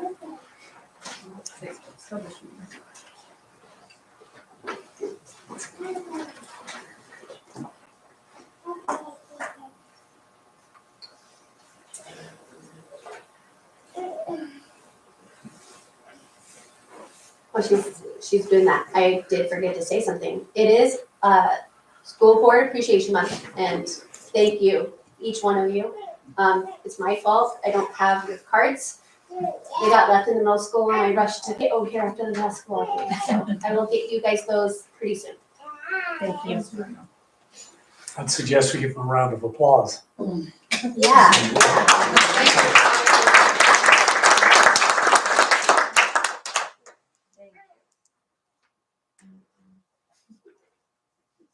Who knew that was a month? It's every January. And that's why, sometimes we get you in February, sometimes we get you in May. We were actually on time, but then I forgot. As long as it happens in January, right?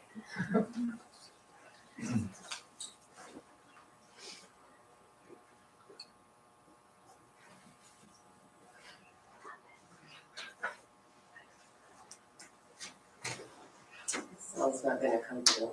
I'm sorry. Unless you wanna sing for us. We're good. You wanna give a little speech about it or something? There we go. So I'm Augustine Garcia, owner of AG Media Design. I met Coach Sonny a couple of years ago. Kind of followed his team around. One thing I like about Coach Sonny is he's not just a coach. When he comes out here, he shows these boys what it's about. I mean, he always inflicts family. And there's a lot of coaches out there that do say family, but Coach Sonny is one that I do say takes serious to heart.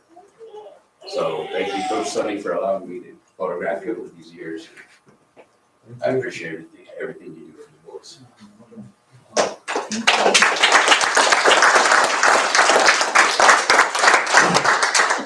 You can send this to us and then we can hear it.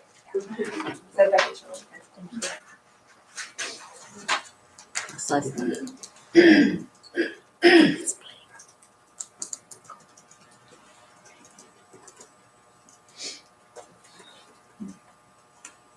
We can have the next person. So this is Mr. Daniel. So first off, it's an honor to be here to congratulate Sonny Duran on his Coach of the Year award.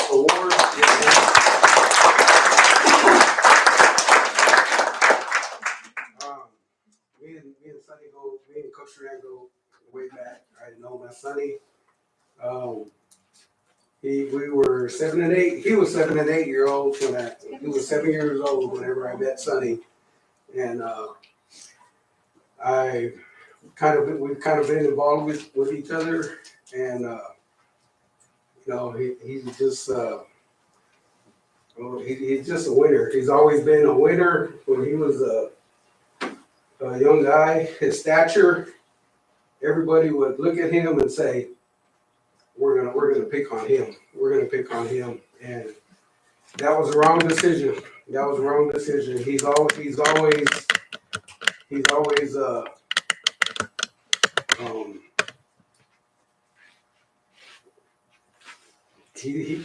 just he's so big. He played so big. He coaches big. He's just got an aura around him. I don't know if y'all know. I'm sure y'all know Sonny. I'm just super proud of you, and you've done a great job. And like I say, I'm proud to be here tonight to to help you, receive your accolade due to the state of New Mexico. That's really a good honor. I would just like to say, keep up the good work. Um, I'm sure. I coached Little League. I coached Little League a long time in Roswell, and people say I still coach today. I've been doing it, a long time, and they say, why do you do it? Why do you do it still? And man, this is the biggest victory for me when I see one of my players accomplish something so big, and it's so it's good. I mean, it's great to see young men come up and do great things, and I'm sure the kids that you're touching now will do the same because you're giving them guidance, giving them family values, giving them just facts about life, just like we did in our meetings. I'm sure you remember stuff that we talked about, and it's a lot of fun. And it's just so fun watching him come up. Like I say, through 7 a day, we won championships in Roswell, we won championships in Las Vegas, we've had a lot of life together, and I really enjoy it, and I cherish it. And like I say, I just like to tell you, just keep doing the good work. Keep God in your heart, keep your family close, and keep doing what you're doing. And your mom, I've known your mom for the same amount of time. Thank your mom because she's done a good thing with you. She's been involved with your life, and everywhere you were, she was there. So mom has a lot of influence in you, and she did a great job with you. And congratulations, coach. Right on.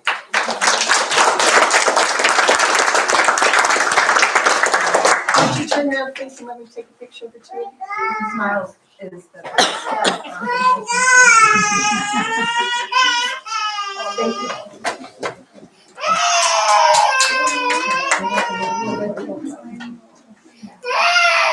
Okay, who do we have next? Mr. Cedillo. My name is Joe Cedillo.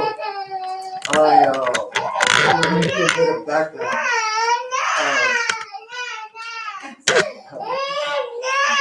It's a little longer,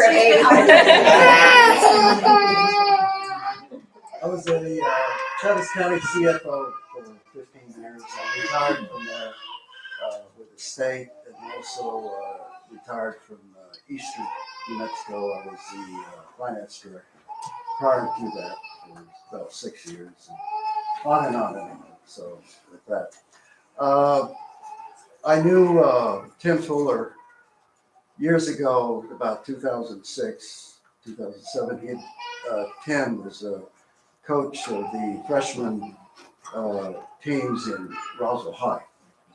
And his father, Ornell, and I were good friends, and Ornell was the Midway chief of fire chief on that. And we took care of the 8 districts on it. We always talked football, and we always talked personnel. We go out there and watch them. There's one individual that stuck out a lot, and you could watch him. He had the football moves that only talented players had. He had kind of the Ray Sanders move, if you know who he is, with the Detroit Lions years ago. And he was amazing to watch as a freshman, sophomore coming up. I saw him lay out big guys from Santa Rosa. I will always remember that. They were huge, and Santa Rosa was headed for another state championship, or headed that way, except Dexter took him out. And he was playing safety outside, either linebacker or corner. And I saw him lay them out. Big guys, just hit them low and they'd fall and really had a hard time getting up. These guys went undefeated that year in 2008 with Coach Fuller and in regular scheduled season, except that he received an injury, a compound fracture on his right leg, I believe, left leg. And it was extraordinary. It took him out completely from doing that.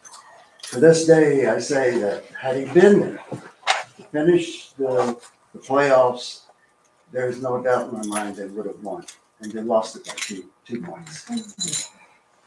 This past year, we lost it by 2 points against St. Michael's. Had an extraordinary year. They went undefeated, 12-0.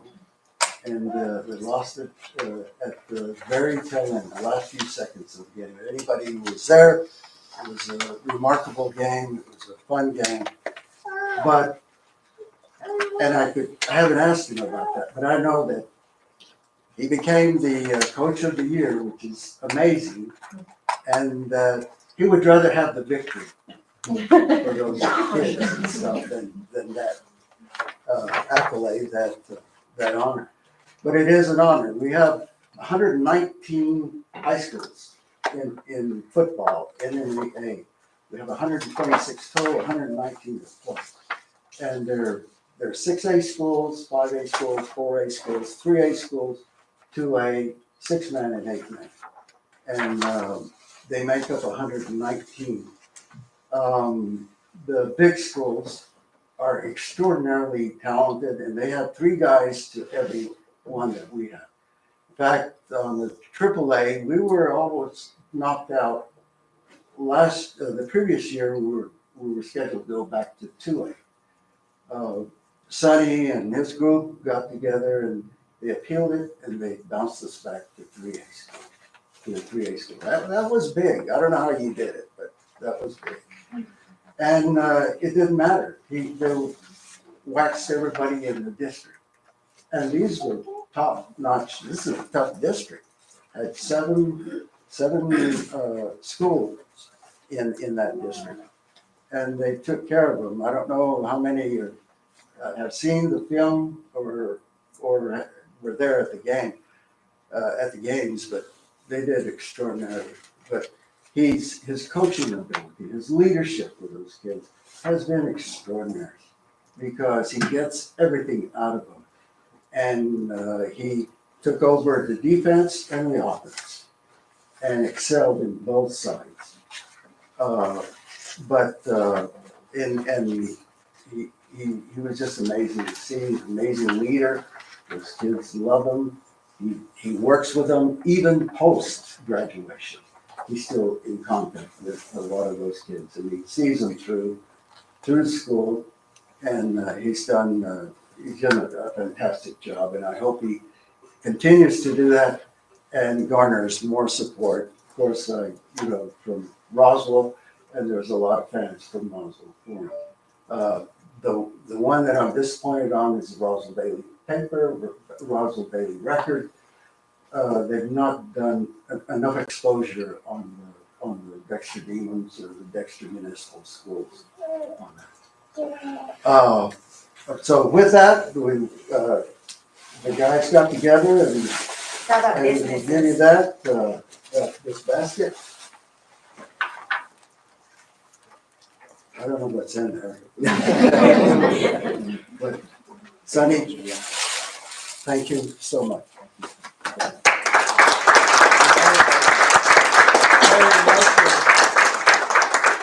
Larry never played football. But he played a lot of baseball. He was a good athlete, a very smart guy. So. It's because Dexter didn't have football when he was. No, we did. I graduated in 70. He graduated in 66. So I was the manager on the football team. I was about that tall, and I didn't have Sonny as the coach. So Sonny, I would just chip in there, and for some of you that about a different part of who he is. Football guys are strong. They can get stuff done. At the Milkman Triathlon, which happens every June, we move like 2 semi truckloads of equipment from the farm down to the lake, and then we clean it all up and haul it back. So one of my teammates at work says, get the football guys down. They're strong. They can call it a workout. So we get a hold of Sonny, and absolutely they'll be there. So there was Sonny leading those guys to do a volunteer job. And volunteerism, I think, is one of the greatest traits of America. And our kids need to learn it. And Sonny is teaching that to them. And he was right there rolling up carpets, doing all the heavy duty work with those boys. We hire 4 or 5 of them to help us for 2 weeks in that event. And that lets me sweat with them, be out there doing the hard work. And by the time those 2 weeks are over, you want to take those boys home as sons. They are that quality of people. And we may have some moms, some parents here, as I expect we would. So Sonny, great thing you're doing there already, leadership and many other good qualities that you have been mentioned. And then what you did with the football boys during the flood, absolutely incredible. I talked to some folks, of course, everybody in the community has. Those boys, big and strong, small and strong, down in basements pushing soaked mattresses, incredible strength and cheerful to get that done. And then they had the stamina to just go do it again the next house. So Sonny, leading kids to be great young men, family's already been talked about, and I love that. And I love seeing your little ones here, and I'm really glad they brought football along. I'm coaching them even on their little. So with no further ado, well, I want to say one other thing. This, as Joe said, of all the football coaches in the whole state, all classes, you're the coach of the year.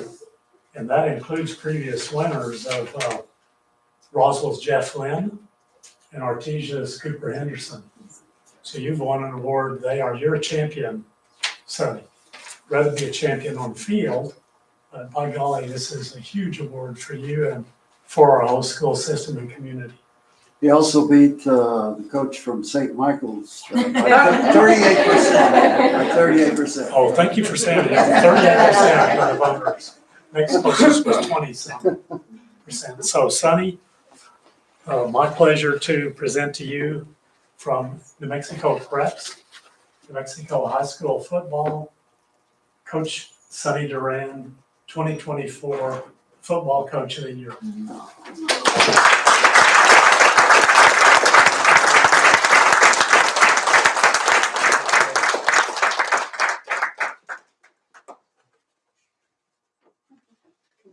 Do we get to shake your hand?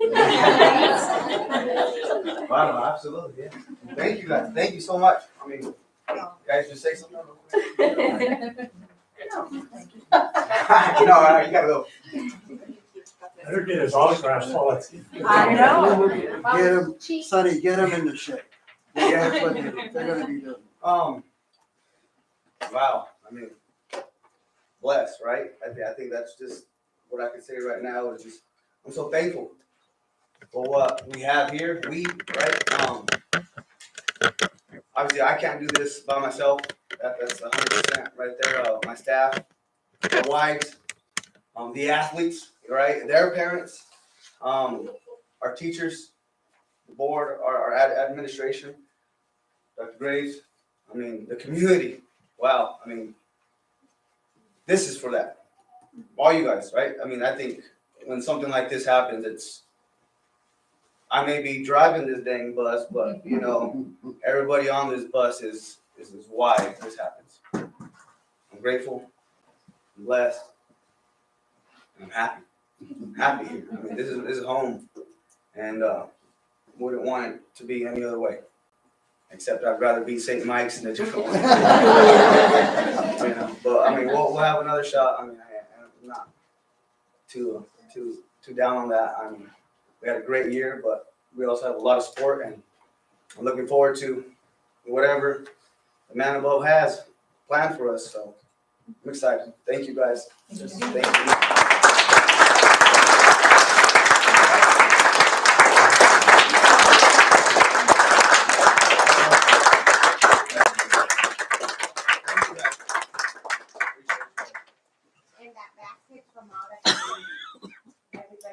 the businesses got together and the announcer the whole time at the game is just, it was insane. And he just kept bragging on St. Mike's and bragging on St. Mike's. And every time every time he says something about St. Mike's, I'm like, you don't know what these boys just did.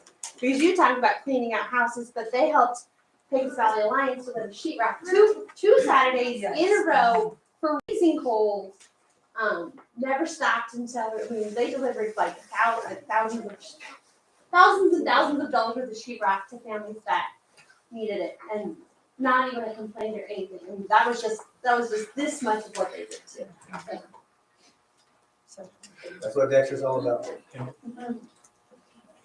Thank you all for honoring me so well. Thank you. We're honored from the heart. And the best news is, since you already did that, you're welcome to leave, so you don't have to sit through the rest of the day. Oh, yes, sir.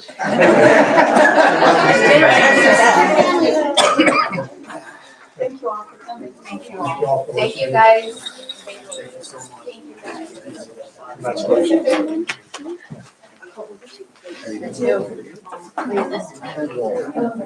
I was wondering, time I had a whole note on you, a whole 2 paragraphs. My dad was here.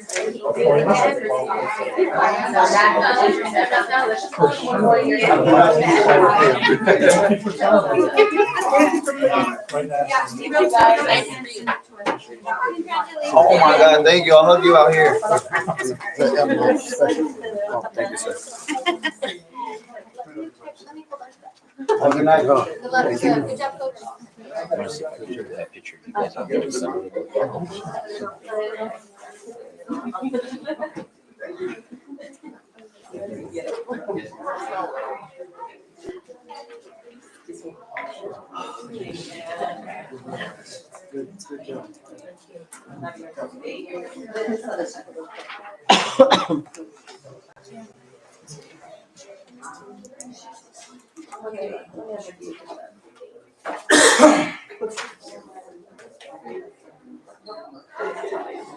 Okay, we can move on to item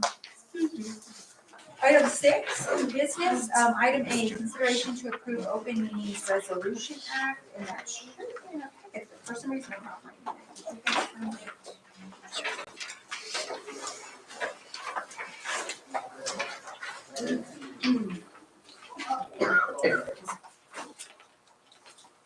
This is just our standard approval of it. We have to do it on a yearly basis. The only information change is the date of adding today's date. This just states how the meeting is advertised, where the agendas are posted, things like that. Nothing else has changed, unless y'all desire to make a change.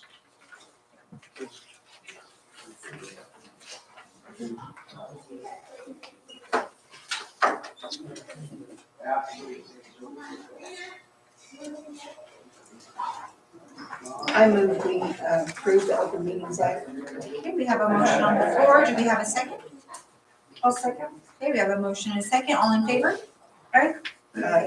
Motion passes. So we have approved the Open Meetings Resolution Act.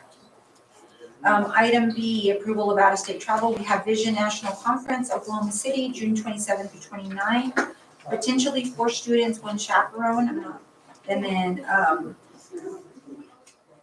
number 2 was Texas Tech, but I believe that has been canceled. So it was Texas Tech to Lubbock, Texas for high school seniors. The tentative date was February 27th for 20 to 30 students and 2 chaperones, but that has been canceled.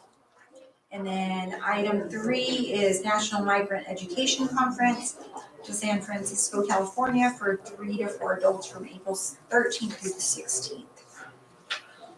Do you want me to talk about vision? Yes. Okay. I brought notes. I said potentially 4 because I have 2 right now that is absolutely qualified to attend the conference. 2 that are so close, like they could potentially qualify by May. So I'm still talking to, because we go as our state, our executive director, Mary Hahn, about all of like the logistics of the conference. The conference this year happens to be, it says Oklahoma City, but it's Santa Fe South High School, and is the host school of the national conference. It's the same vision conference. It's that we hosted it this last summer in Albuquerque at Rio Rancho. This is the one where they get to make new connections, do some networking, and the biggest thing is the leadership skills building part. They get to share ideas, and I have my own like professional development, leadership skills building, and of course national speakers will be there and showcase our state pride, which is go to Mexico, and I'm asking to take 2, potentially 4 students to this conference. Student council. How do you fund this one? What? How do you fund this one? So this one, Lorena has found Title IV. And we're working on, I have some sponsors lined up, but I don't know how much that's gonna help. How much that's gonna bring in. But I need to get a jump on it so I have an idea how much to fundraise. I'm looking about $600. So they have a process they have to complete to qualify? Yes, ma'am. So just like going to state next month, everything we do is put into that. What the things, the community service hours that they do, their assistance with concessions are one of our main fundraiser, and class participation, reporting in meetings, going to events like school board meetings would be a qualifier.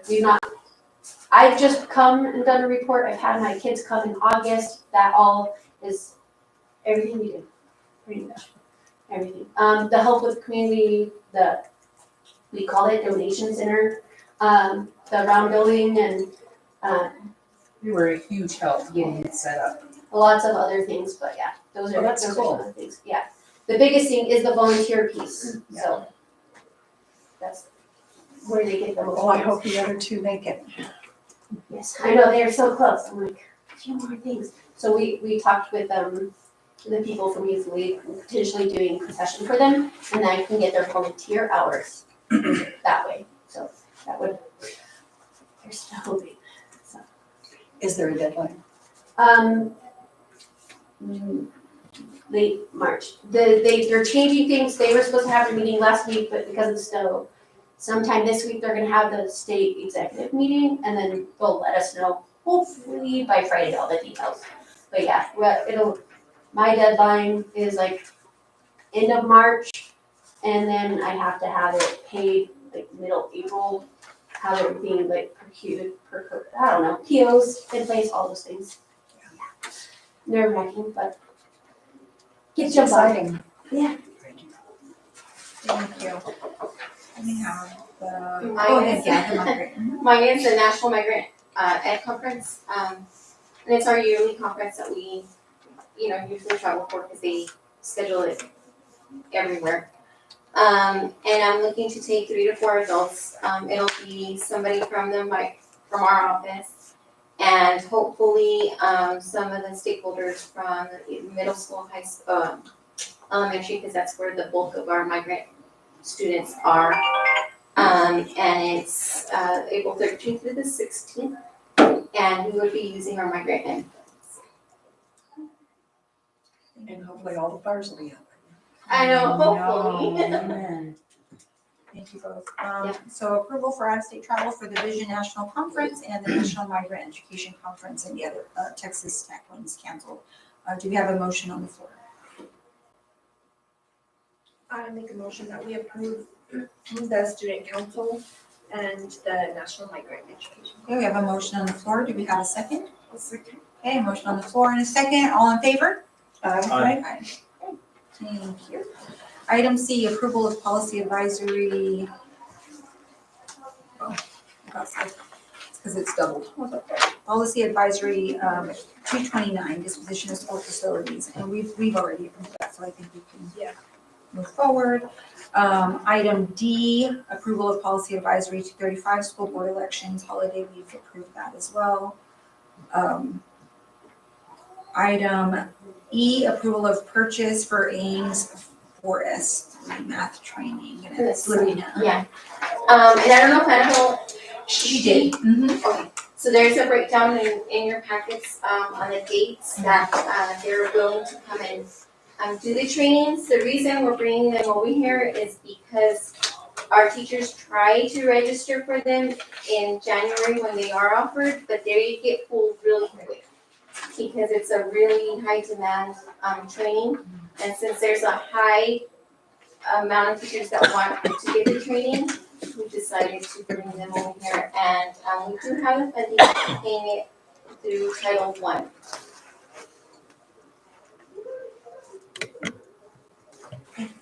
Yeah, she did. So any questions, comments, or motion?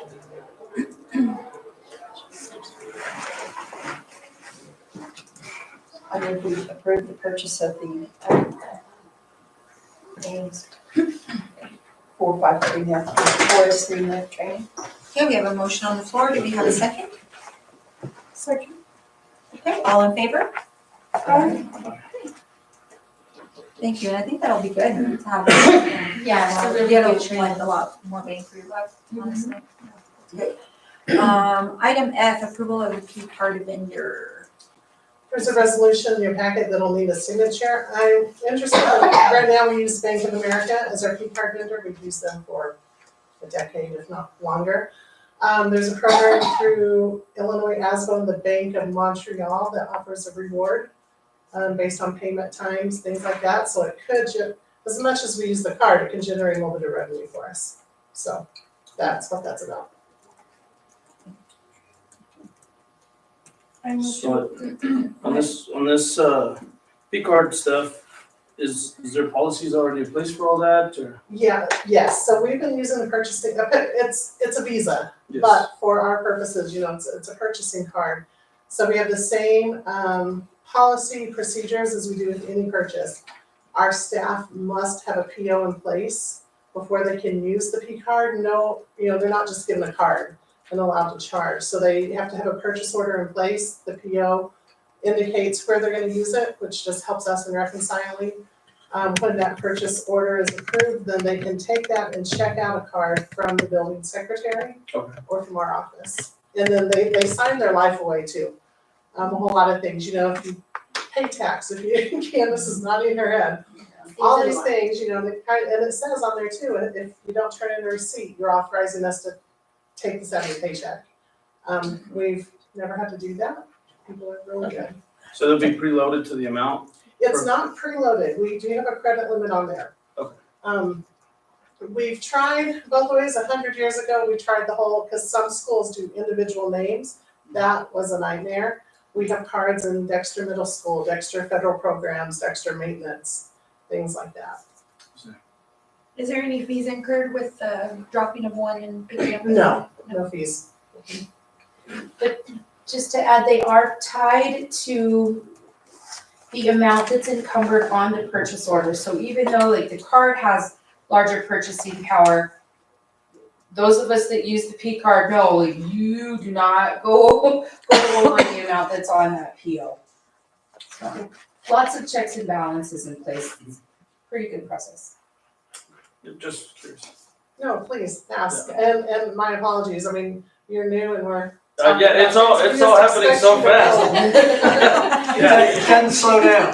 Yeah, but I do know from previous businesses, issuing cards, I know I could limit certain cards to certain people and turn them on and off as needed.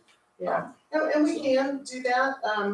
Coaches, before they travel, they text me the last 4 digits to make sure there's enough credit on the card for the meals or say, it's been a while, someone got stuck in Ruidoso. We had to call the card, add some credit so they could get a hotel room that night. Gotcha. See why I kind of slow down the other parts? Yes.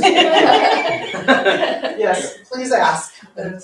I know that, okay, I'll say this, as a coach, it was so much easier to have that credit card to use like that when the other coaches can't. They can't buy food and stuff, huh? It's so hard. I know that our school really, that makes it very easy to go do those things. Yeah, it's hard to go to Albuquerque and find a restaurant anymore that will accept a PO. It's exhausting. And the other coach is like, you have a credit card?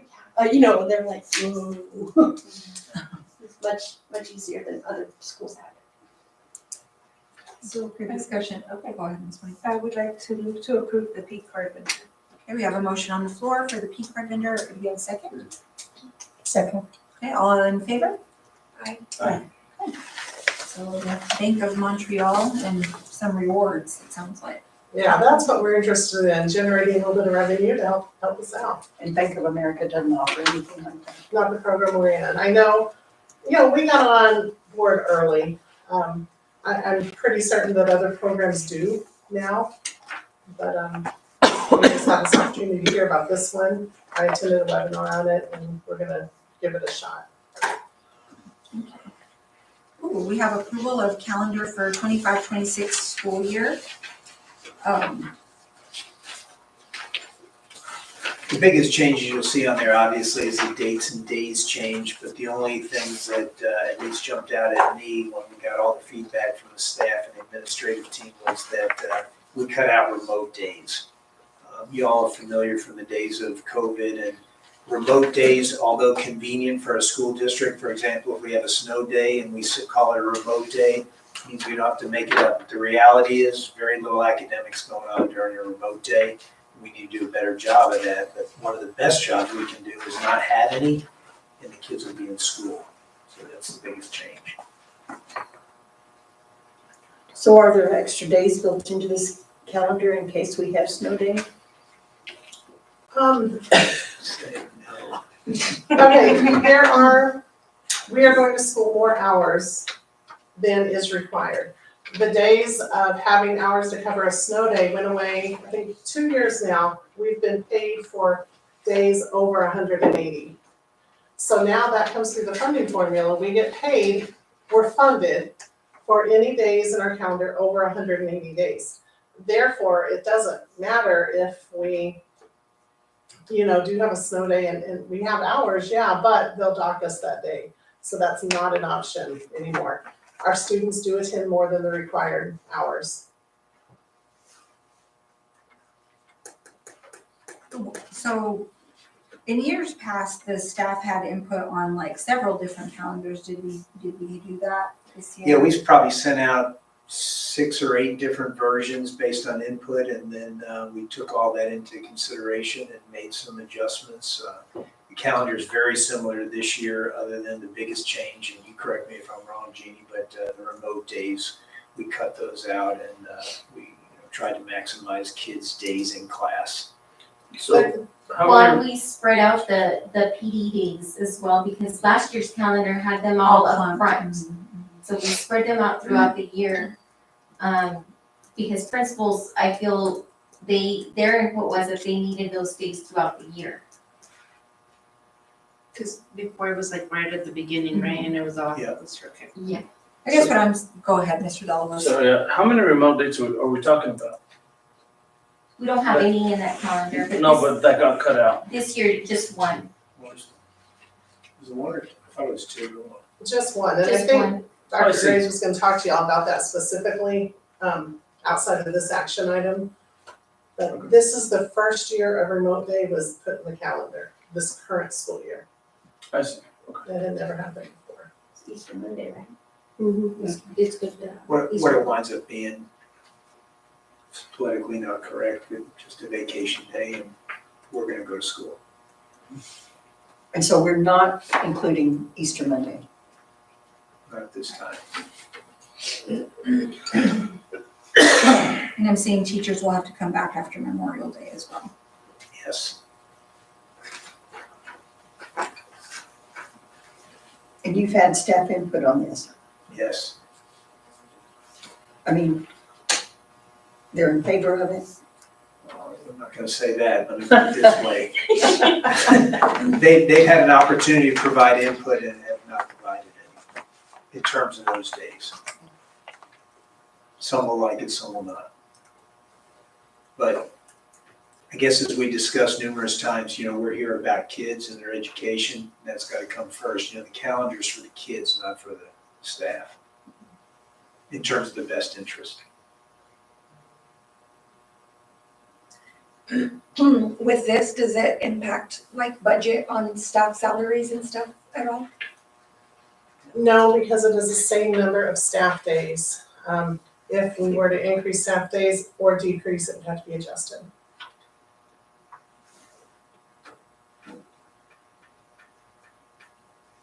I'm just not liking them having to come back after Memorial Day, but. Yeah, I mean, plus the Easter Monday, I mean, our community is used to that as well.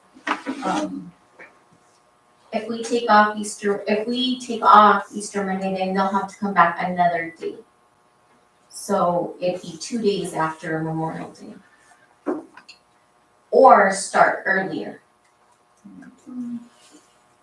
Because we're at 182 days, right, is that correct?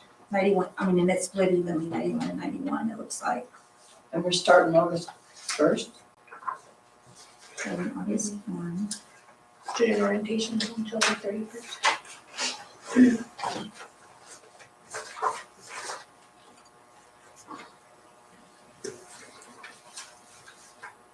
Is student orientation just for like 6th and 9th grade, or what is the orientation? It's like the stop drop in.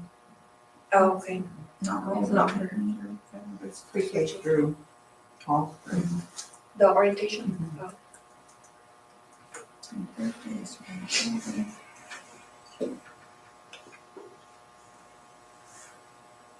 And we have to decide right now, or? No. Usually, Can we yeah, we table can, it? if you want to do a motion to do that, you're welcome to. You can just, if you guys have some concerns about any data or want to issue some input or make a change, we can do that.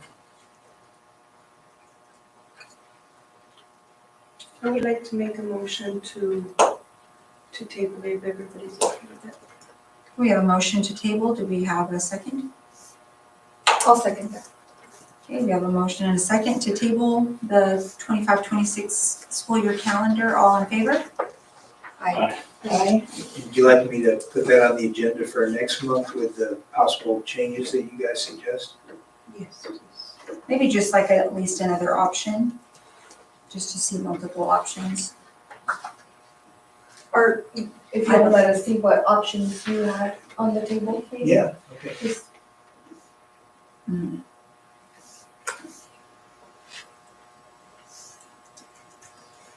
Because we're at 182, we need 180, right?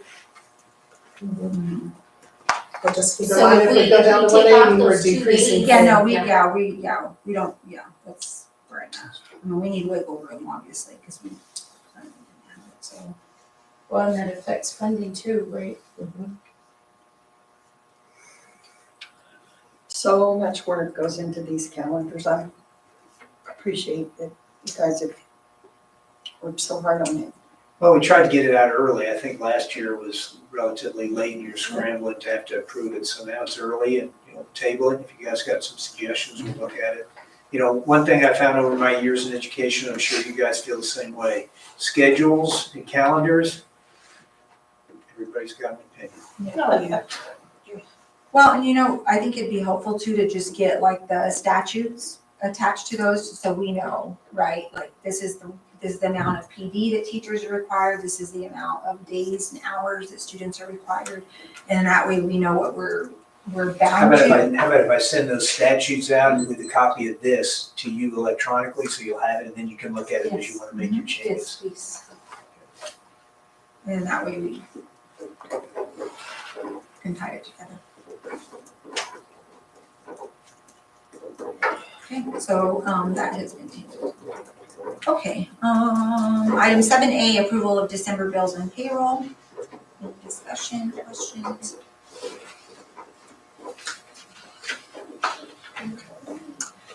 I mean, there's the questions in our budget, I don't have any questions.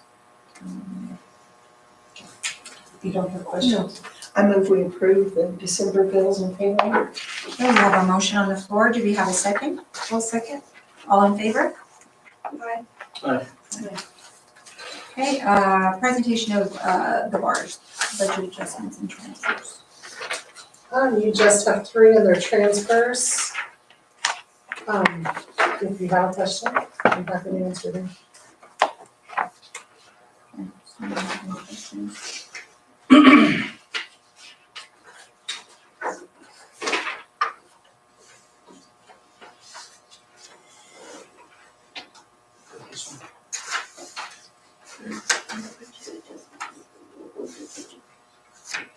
Right here. Yes. I move we approve the budget adjustment request. Oh, yeah, we don't need a motion this time, thank you though. Great. Item 7C, approval of the E-rate bid for 25-26, Ms. Diana. So we have two bids. We have category one, which is our internet, and category two is which is our infrastructure, anything like wiring and switches, stuff like that. This is the last year for our budget, and we start a new year, 26-25. So we had about $8,000 left.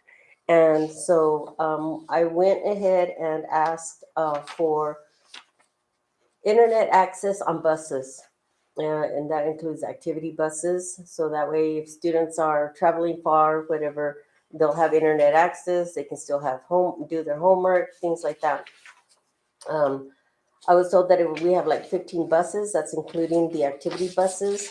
So our total would be, and the monthly service for that would be $40 a month, which comes out to $7,830. And then with the actual routers, modems, and stuff that needs to be installed, the licensing and everything, that's another $27,000. So the total would be $73,980. But with the E-rate, what that does, and it's a federal funding that we get, we ask for every year. Doesn't mean that we get it. In the category 2, we only have to pay 15%. The USAC or E-rate will pay 85% if they approve us. Internet is paid 90%, so we only have to pay 10% of that. And our internet would be $68,854 if we didn't get this funding. They never really deny us internet. That pretty much is a given. Category 2 is the one that's a little harder. I'm going to submit it to them, and then we just wait and see if we get approved or not. And then the district will pay 85 or 15% of this cost. So I do need an approval, so that way I can send out award letters tomorrow to these two vendors. So it's 15% of the 73,000, Yes. and that covers like a school year. How long does that? Okay. Well, the monthly charge is $40 a month. Okay. So times whatever amount of buses. yes, exactly. So it actually comes out with the 15 buses. It comes out to $7,830 a year. We can do 24 months. We can do 36 months. We never do that because if we do get funded and this doesn't work out for us, we've lost a year. If we do it for 2 years, we're stuck for 2 years paying this amount on something that's not going to work for us. So usually our contracts we only sign contracts for a year. So we signed a contract for a year at $40 a bus, but we're still out the 27,000. That one is no. That's the hardware of it. So that's a one-time cost. That's the hardware part of it. So when I'm not exactly sure what it's going to be, if it's just going to be a router that we plug in onto the bus somehow. I mean, right now they have the cameras. We will probably do the same as the cameras. That's a one-time fee for each device that goes into the cameras. And that one is $27,000, and that includes the licensing and everything else for that. And so the monthly fee we will have to pay that monthly, right? And we get that money out of our bond money, correct? Sorry, do we need that in the buses? I mean, is that something? That I brought it to leadership, they felt like that was a good idea. I mean, we can reject this, we don't have to, I mean, that was just something that I put out, and see who would, bid for it. We only had one company, which was from Verizon. We don't have to accept it, if you don't wanna put, internet on the buses, then I just tell them, yeah, we don't want this, we're just gonna go straight with internet. For our district. Diana, refresh my memory, the internet for the buses was for what? For communications or? No, that was just for them to be, for students that are, long-term, like, I don't know what's the longest a student rides a bus. Yeah, that's what I was gonna ask. I You mean, know. like, it makes sense to me on activity buses, like thinking, they're going to games and they're out of town, but route buses, I'm like, well, An hour. Yep. Up to 1 hour. Is it up to an hour? So if we have a And how one many of those? bus, Maybe 2 I don't know, I can't remember how many, but I mean, it can go up to, we Up watched, to an hour. we watched part of Fighting Needle one time, so. Right, I mean, but it's like town, right, I mean, the The town, yeah, no, town, but then that's town fast. is late bus, so then it's that. It's more the. and even if you do, let's say we do put it on 2 buses, the ones that are on the route for an hour, and one of those buses goes down and we need to use the other bus, well, we're not gonna go and take the equipment out of that one and put it in here temporarily. I mean, the equipment will be there. Even if they're there 30 minutes, you got little kiddos that, if they have their little iPads or whatever for 30 minutes, then And that's a little where are bit. we with one-to-one devices on elementary, as far as them taking them home like that? We're not doing one-to-one. So It's not a good basically idea. Personally, it has been a disaster going one-to-one. So it would be for high school students typically, because they're the ones with the one-to-one. And how many high school students ride buses? Yeah. I don't know. I couldn't give you a number, but I can tell you there's quite a few, just because we stand duty every day. Right next to the buses, there's quite a few getting on and off. If we wanted just on the activity buses, I can go back and see if they can revise this. I mean, I just need to know, do you want to go forward with it? We get it approved, because there is that deadlines that I have to submit this to USAC. And once it's submitted, and like I said, we can submit it, but we might not ever get it. I mean, there's things that I have submitted in years past that I needed, and they rejected me, so this is what we That's a want. harsh word, Diana.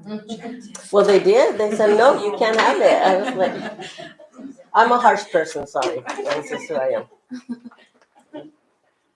But there's no other way, okay, so they let me down? I don't know what you want me to use. They just- denied it. Okay, they denied it. Return to sender. They said, no, you can't have it, you're rejected. I like that one. So, it's up to you. I mean, you can approve it and I can just still go back tomorrow and say, no, we don't want it. I just need to, and if we Do decide you we need want to. permission to apply for it, and then we can make the decision on whether we go forward later? It has to be right now, yeah. Right, I'm gonna say, I'm gonna deny it for me. Oh, thank you for denying and not rejecting me. Yeah. But that's just, that's me. I don't feel like there's. It doesn't, Big a need for them to have internet.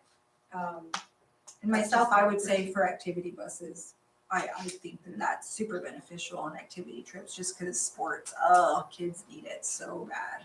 And I can revise this and tell them, okay, we're gonna go, it has been approved, but only for activity buses. I find out how many activity buses we have, and then we can do that. And again, I can be denied, so who knows? It's all up to them. So why don't I recommend this, that I hear the board saying, let's go ahead. I and just get say it. you approve it, and then we go from there. That way we don't have to come back, because by February of our next month, I've already lost it, and we've lost internet and so we need it. Well, I hear what they're saying is that they feel comfortable for activity buses only with Right. a revised price, so. Right. If you guys would be willing to do that, then she can revise the price and just do it for activity buses only, is that correct? Yes, that's, Okay. I mean, if somebody wants to put the motion So, out there. That's fine. I can't make the motion, guys. I would like to make the motion to be approved for activity buses. Or approved For only. You're just gonna approve it for activity buses. Okay, so we have a motion on the floor to approve the E-rate bids to go out for activity buses. I second the motion. Okay, Mr. Davalos, second. All in favor? Aye. Aye. And just know that with the category 2, it could be in the summer when we finally find out if we've been accepted or not. And we have not been denied. Rejected. If we don't use it, so is this money off the table if we don't use it? Yeah, well, that's another thing, because we have like about $8,000. I'm hoping that it'll roll over, but I really don't think it will. I have to ask my consultant. The conversation. I'm sorry? It can only be used for that? Well, yeah, right now, yes, because that was what I had asked for. That was my RFP. That was, I mean, I asked for that, and I also asked for licensing for my firewall, because they paid for it last year, and for my caching server. Nobody bid. I did have a vendor that bid for the caching server license, which gets renewed every year, but they turned in their bid too late, because they had a deadline of last Wednesday, whenever the 8th was, Tuesday, Wednesday, whatever, by 3 o'clock, and then we didn't get it. Thank you for the explanation. Thank you, Diana. It's all super helpful to hear it all. Thank you. Okay. Anybody else? Okay, item 8, personnel, new hires. We have Marissa Chavez, Ed Fellows, educational assistant at the middle school. Alina Anderson, Ed Fellows at the high school. No former students. Jasmine Duran, cheerleading co-head coach. So who's the other head coach? You just have the code. It says co, but there's other ones missing. We're going to add that. Matthew Loveland, the assistant track coach for high school, and Stephen Hunt's assistant track coach for high school. Resignations, we have Jaime Baeza, cheerleading head coach at the high school, Ali Franco, cheerleading assistant coach at the high school, Natalie Anderson, track and volleyball coach at the high school. And then we are going to move into item 9, executive session, where we will be discussing legal issues update related to limited personnel matters, superintendent goals, expectations, and evaluation, and the superintendent contract review. It is 8:13. Do we have a motion on the floor to move into executive session? And just right before you go to executive session, I just want to let you know, and I think you're already aware, the educational fellows are free to the district. They're like having an educational assistant paid for. And they'll be here for the whole semester? Yes, ma'am.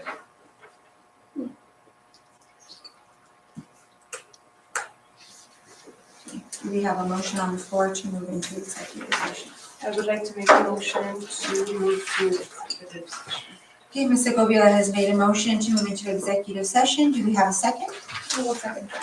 Okay, we do need a roll call vote. You can just say aye. Mr. Davalos? Aye.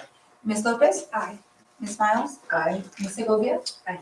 Okay, myself, aye. And so we will be moving into executive session at 8:14 p.m. Thank you all.